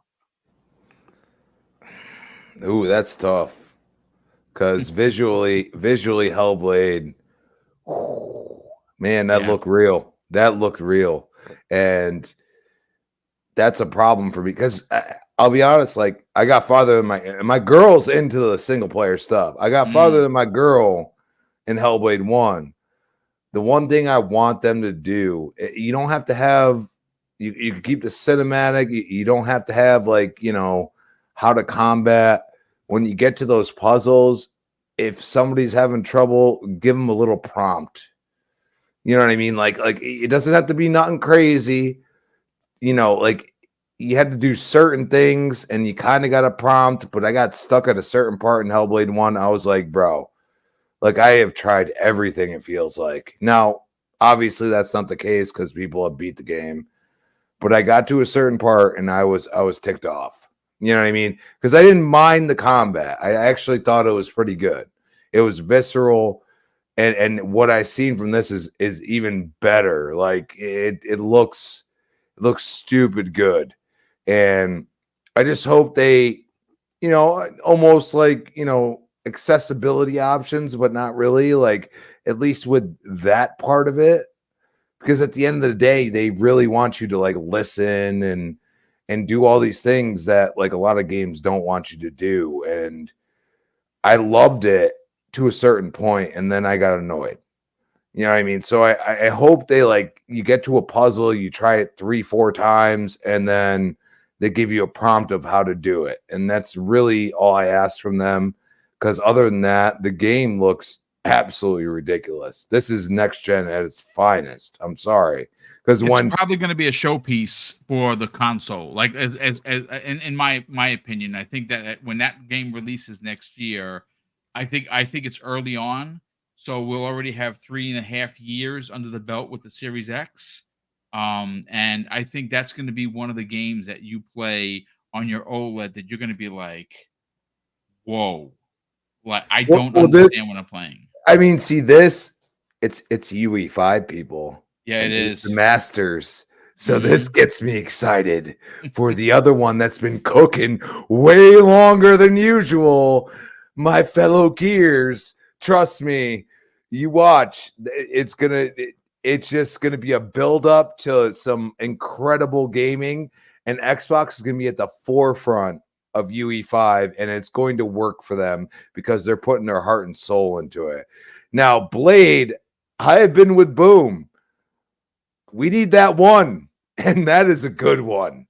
That is the one that carried Marvel into the Iron Man, into all of the things we know now. Trust me, it did. Marvel would have went under if Blade 1 and 2 did not do well. And yes, 3, it was pushed out, in my opinion. But it wasn't great. Wesley Snipes was a damn good Blade. I got to say that. What they're looking at right now, you know more about than I do. I was reading World War Hulk when you were reading, some of the Midnight Sun stuff. Like, you know what I mean? Like, they had so much coming out for Marvel in those times that you'd have like a comic series that was one, and then the other would contradict the other, and they didn't care. And that's where you see the convoluted thought process from Disney right now with how they approach, the next 5 to 10 years, because they had it right in line. Endgame was the way to end it, but then they add these new things, and these new things have comic elements, but at the same time, you can't really like grasp what actually happened unless you read some of the comics. You know what I mean? So it's tough, but they have the studio. I mean, I saw a third person, and I was like, and he said it, and I was like, okay, now I'm down, because I played a good amount of Dishonored, and I loved what they did with it. Deathloop, I really didn't touch. That live, die, repeat stuff in a video game drives me crazy. It drives me crazy, and I didn't touch it. I'm gonna be honest, but people loved it, and Dishonored is an acclaimed game. Yep. And for them to go third person, they clearly have confidence, and the way his excitement was incredible. Both of them, they were super excited. They were giddy, bro. They were giddy to be there and talk about it. Yeah. And this is where we can go down another point and say, look, like there are certain games to get people hyped at a certain point in time, and the Game Awards is the perfect time to say, hey, we do have a Marvel IP after, Spider-Man came out and Wolverine's going to come out at some point. We do have that. And the one thing Web Dave brought up, man, he's good at all of it. He can shoot people in the dome, and he can slice their head off. Yeah. That's what I'm talking about. Yeah, no, good stuff, man. Really good stuff. Real quick, you have a fellow butcher in the chat there, Crispy Bomb. Corey No for Life says, us butchers ain't got no time until after the holidays. Salute, thank you. sir. Salute and thank you for your service, brother. Because you know what, we can't eat without the butchers. That's for sure. Because I'm not cutting the meat myself. I'm gonna be honest with you. So there's that. Let's bring in Fuzzy Belvedere, brother. I don't care which angle you come at this conversation, but let's talk about it. Man, like for those like with Cogs, hashtag just one. Before we even talk about the Blade aspect, he was talking about more so like the third person over the shoulder cinematic, story driven narrative. And Hellblade is definitely going to be that going forward for the Xbox platform.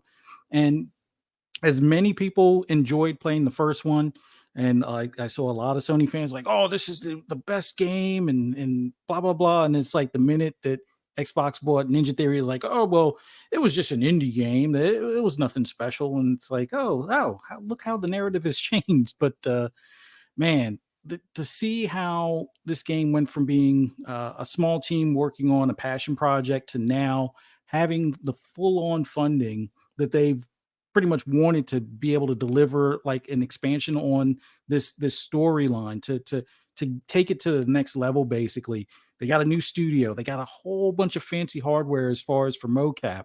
They're the ones, along with the Coalition, that are really diving into this UE5 and the I forget what it's called. It's like the human face thing. I forget what it's called now. The metahuman stuff. Metahuman, yeah. Yeah. So they've had many a times where they've showed us a trailer where it's like, oh, you see a real person, and then it switches to gameplay, and it's hard seeing or knowing exactly when that transition happens. Like to go from having the stage music that they had at the showcase, or at I'm sorry, not the showcase, at the it felt like a showcase. It felt like an Xbox showcase. Indeed, it did. Sorry, you're not wrong. Yeah. But they went from that to having that same beat and song go through, like for the most recent trailer, which everybody was asking for combat. I was fine with the combat in the first one as well, but to see how the weapons have, weapon choices and things like that have expanded, and the fact that it is going to be a mature game. You're going to leave hatchets in people's faces and stab them through the neck, kind of stuff. So that's always, I wouldn't say that's always great to see, but from a video game standpoint, to have that level of combat and realism, I guess you could say, to some extent, is going to be, I wouldn't say a first, but it's definitely a change of pace. Like a lot of games within the Xbox ecosystem have done that in different ways, whether it's guns or saws or things along those lines. But now to have something that's more of like a hack and slash kind of game, where there is going to be, story elements mixed in that have more of like a psychological aspect to it. I'm curious to see how much more they dive into the audio, because the audio on the first one was great. And like, if you haven't played it with headphones, definitely give it a try 100% with headphones. But amazing, dude. It was a totally different game. Yeah. And where I think it really shines is how they were bringing to the forefront mental illness. Yeah. And I think that That's true, when you listened with your headphones on, and you had the audio cues from the game with the sound effects, with the music, but you got the voices going back and forth in your ears, on going left to right. It really made you sit back and say, wow, someone who is experiencing this in actually real life, this is, I mean, you're never going to know, but they gave you a glimpse into what some people are dealing with. I thought it was brilliant. Yeah. I mean, it was strange. Like you could hear the voices like warn you just before you're about to get attacked in the direction of where the attack is coming from. So things like that. It's like some of your hair on your neck stands up, but also it's like having that, immersion was such an awesome approach. And I'd love to see how they carry that forward into Hellblade 2. But moving to like Blade, I think the biggest thing, a lot of people have been talking about like the stylized art that we'll probably see with it. And I'm one of those that, like, while I like that Spider-Verse look, like with Spider-Man, although I don't like it mixed with the reality where you have your characters in the Spider-Verse and the rest of the world has that realistic look. I almost want some of these comic book based games to have kind of like that comic book look. and this will kind of have that aspect to some extent. Yes. And I like, if you look back at like Deathloop, which I'm probably one of the few on the panel here that really enjoyed Deathloop. I like that almost like 60s vibe that they had as far as the characters and just the art style for around the world and signs and, you know, interiors and things along those lines. And then just the approach, the different approaches you could take to, you know, accomplishing each, you know, side objective before your timer runs out, or you know, trying to get everything done in order to be able to, you know, make it through that entire day or week or whatever it was. But yeah, I'm looking forward to how they incorporate that along with all the goodies that we've seen in other Arkane Lyon games.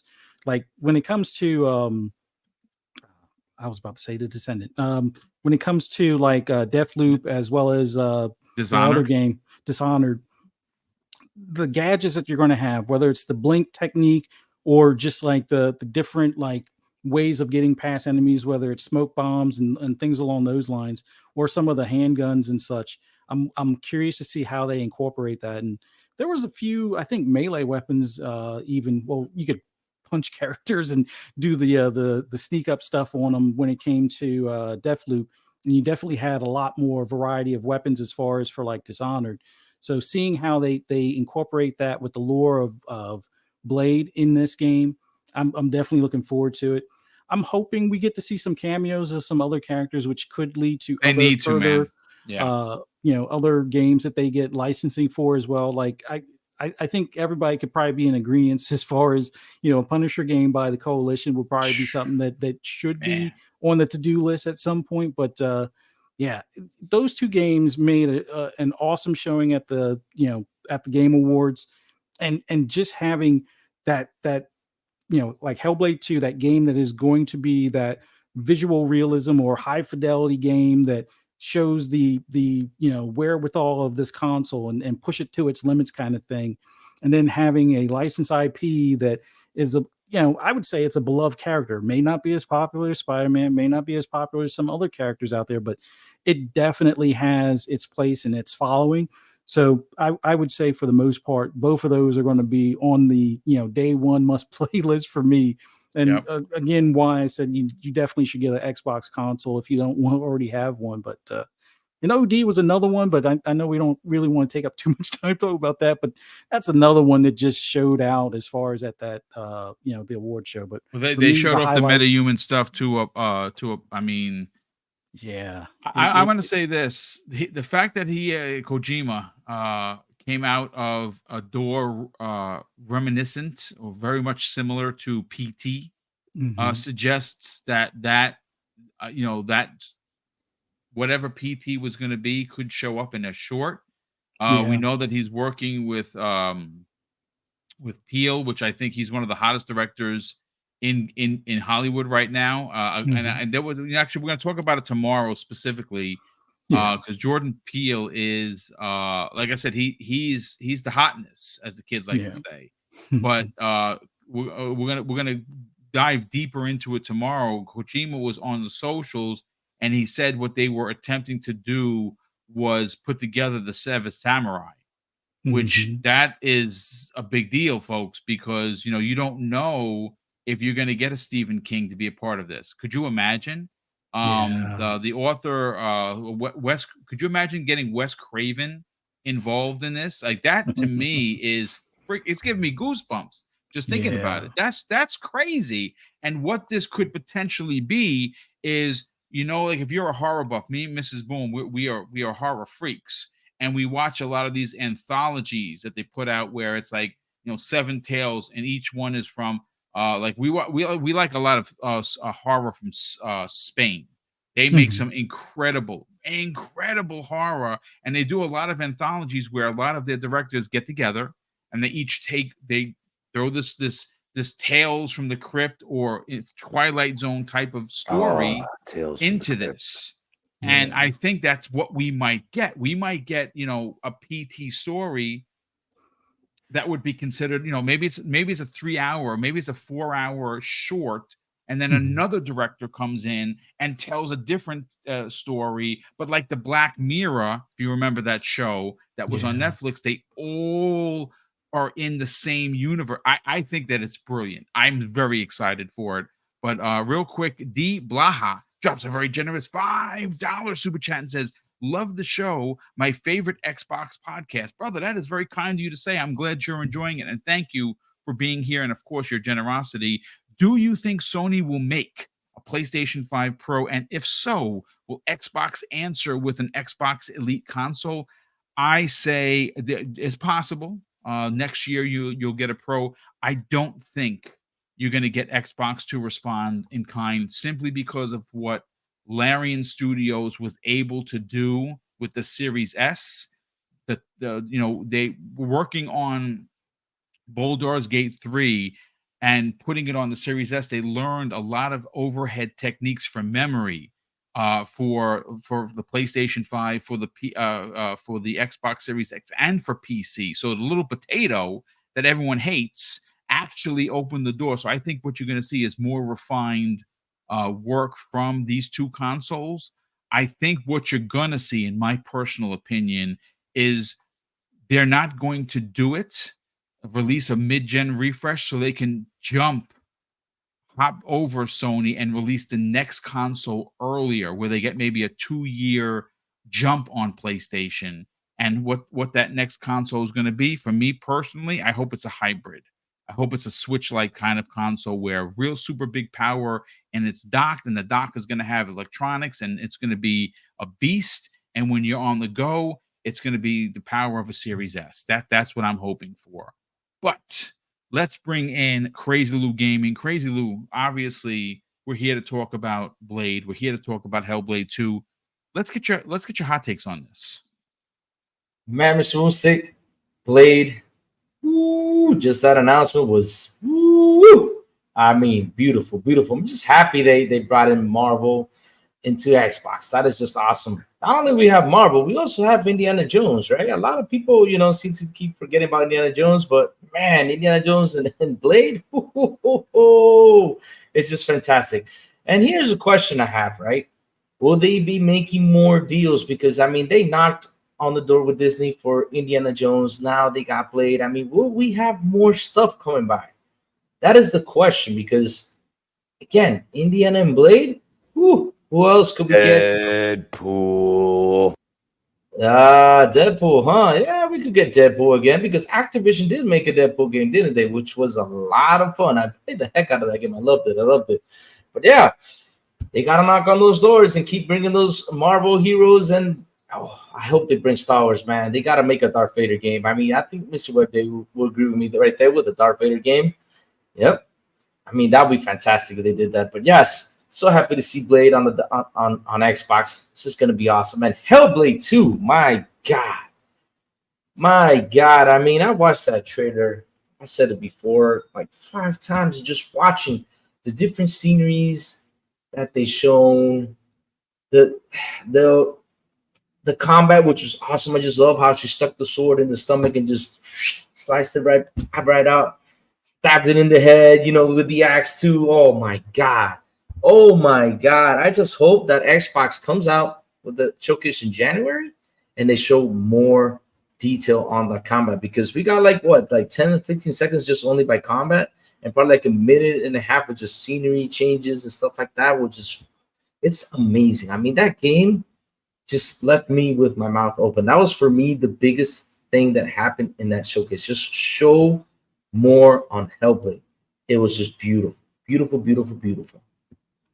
I think what you're going to get is you're going to get a developers direct. I don't know if that's January. I think we're going to get through the holidays. New Year's is going to, Christmas is going to happen. Kwanzaa, Hanukkah is happening right now.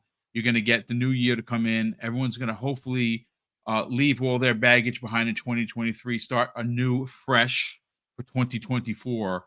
And I think like within the first week or two of the new year, you're going to get an Xbox Wire announcement that they have a Hellblade developers direct, giving us what you saw with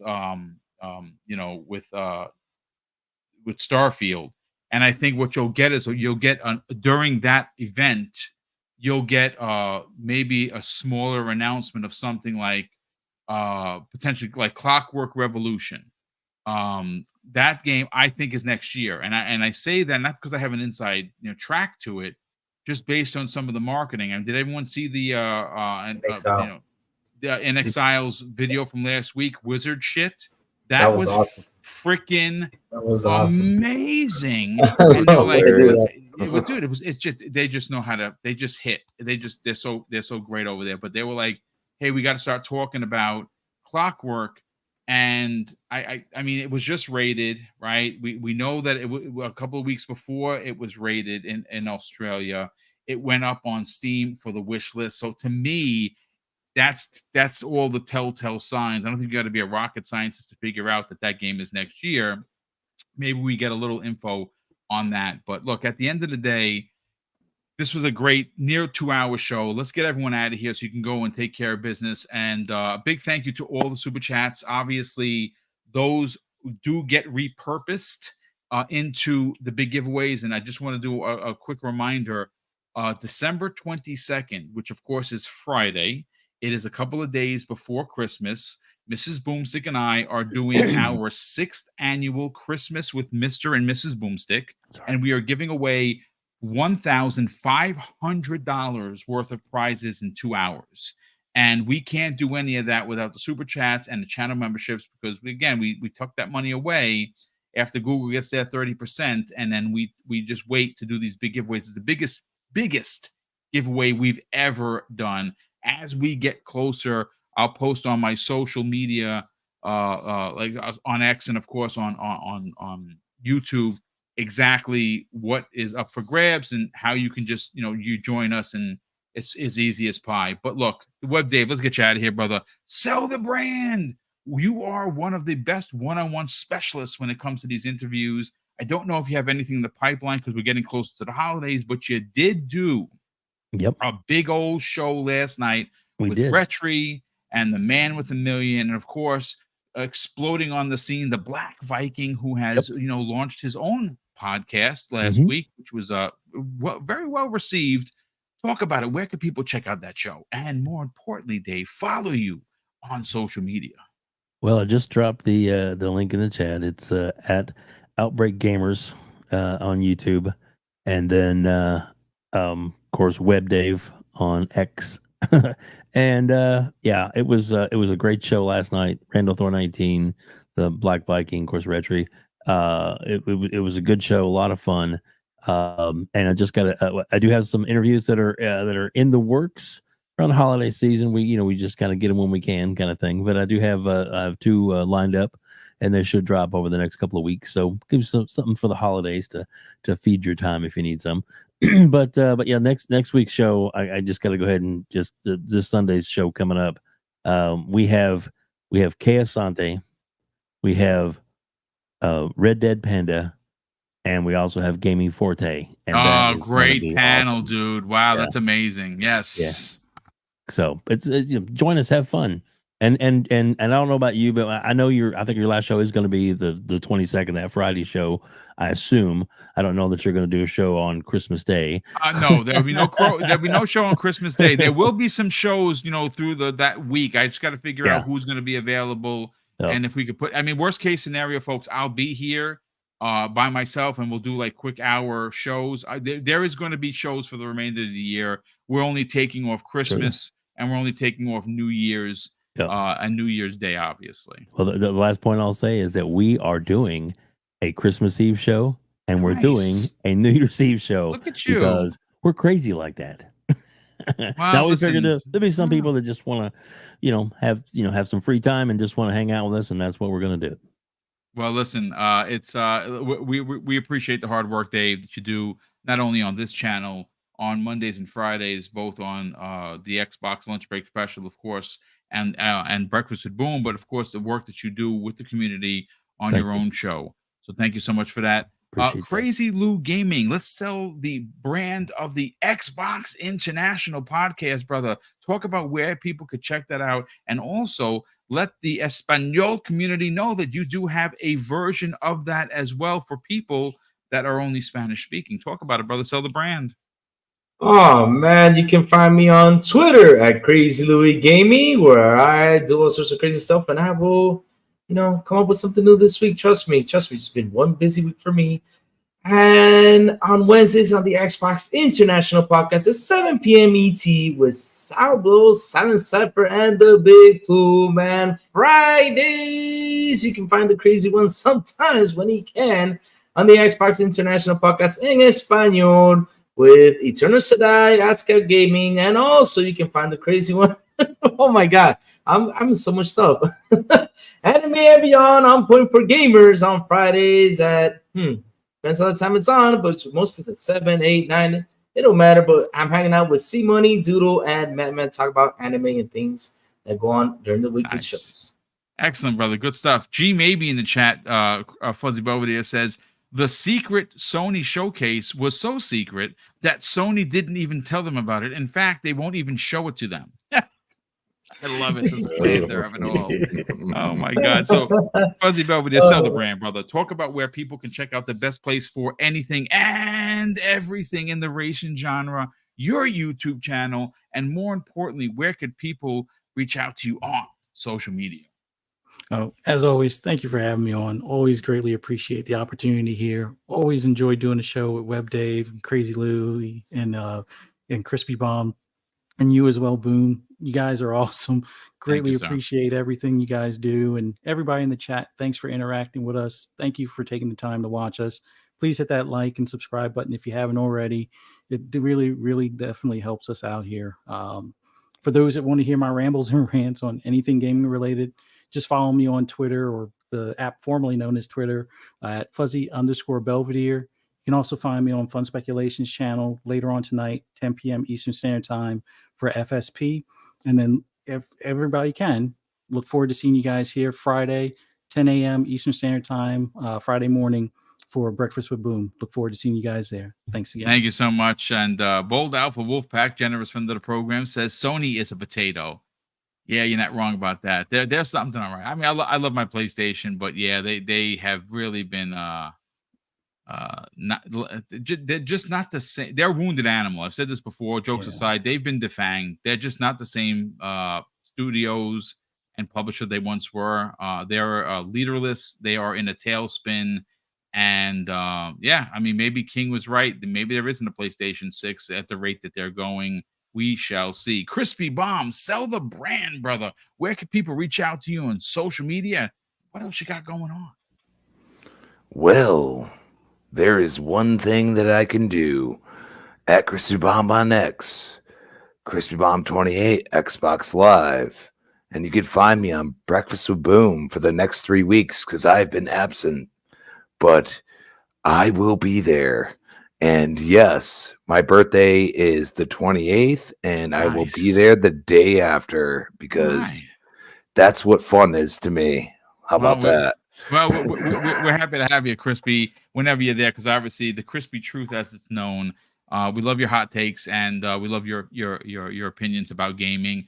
Ladies and gentlemen, that is going to do it for us. Hopefully, if you are new to the channel and you enjoyed what we were talking about and you had some fun and you laughed, you consider subscribing. If you're already here, and which there's still nearly 500 people here, please, for the love of Joe, hit the like button on the way out. And of course, if you're feeling extra generous, it's the holidays, folks. Share this out on social media. We would greatly appreciate it as we are in the hunt for 14,000 subscribers. And of course, I'm going to close out the show with something that's incredibly important to me. Hopefully one day it'll be important to you. And that's something that my dad taught us when we were kids. And he would say, Craig, treat others how you want to be treated. And also, it doesn't cost anything to be nice. You live by those rules, Craig, I can guarantee you're going to have an awesome day. So take care, everyone. And we'll see you next week on the newest episode of the Xbox Lunch Break Special.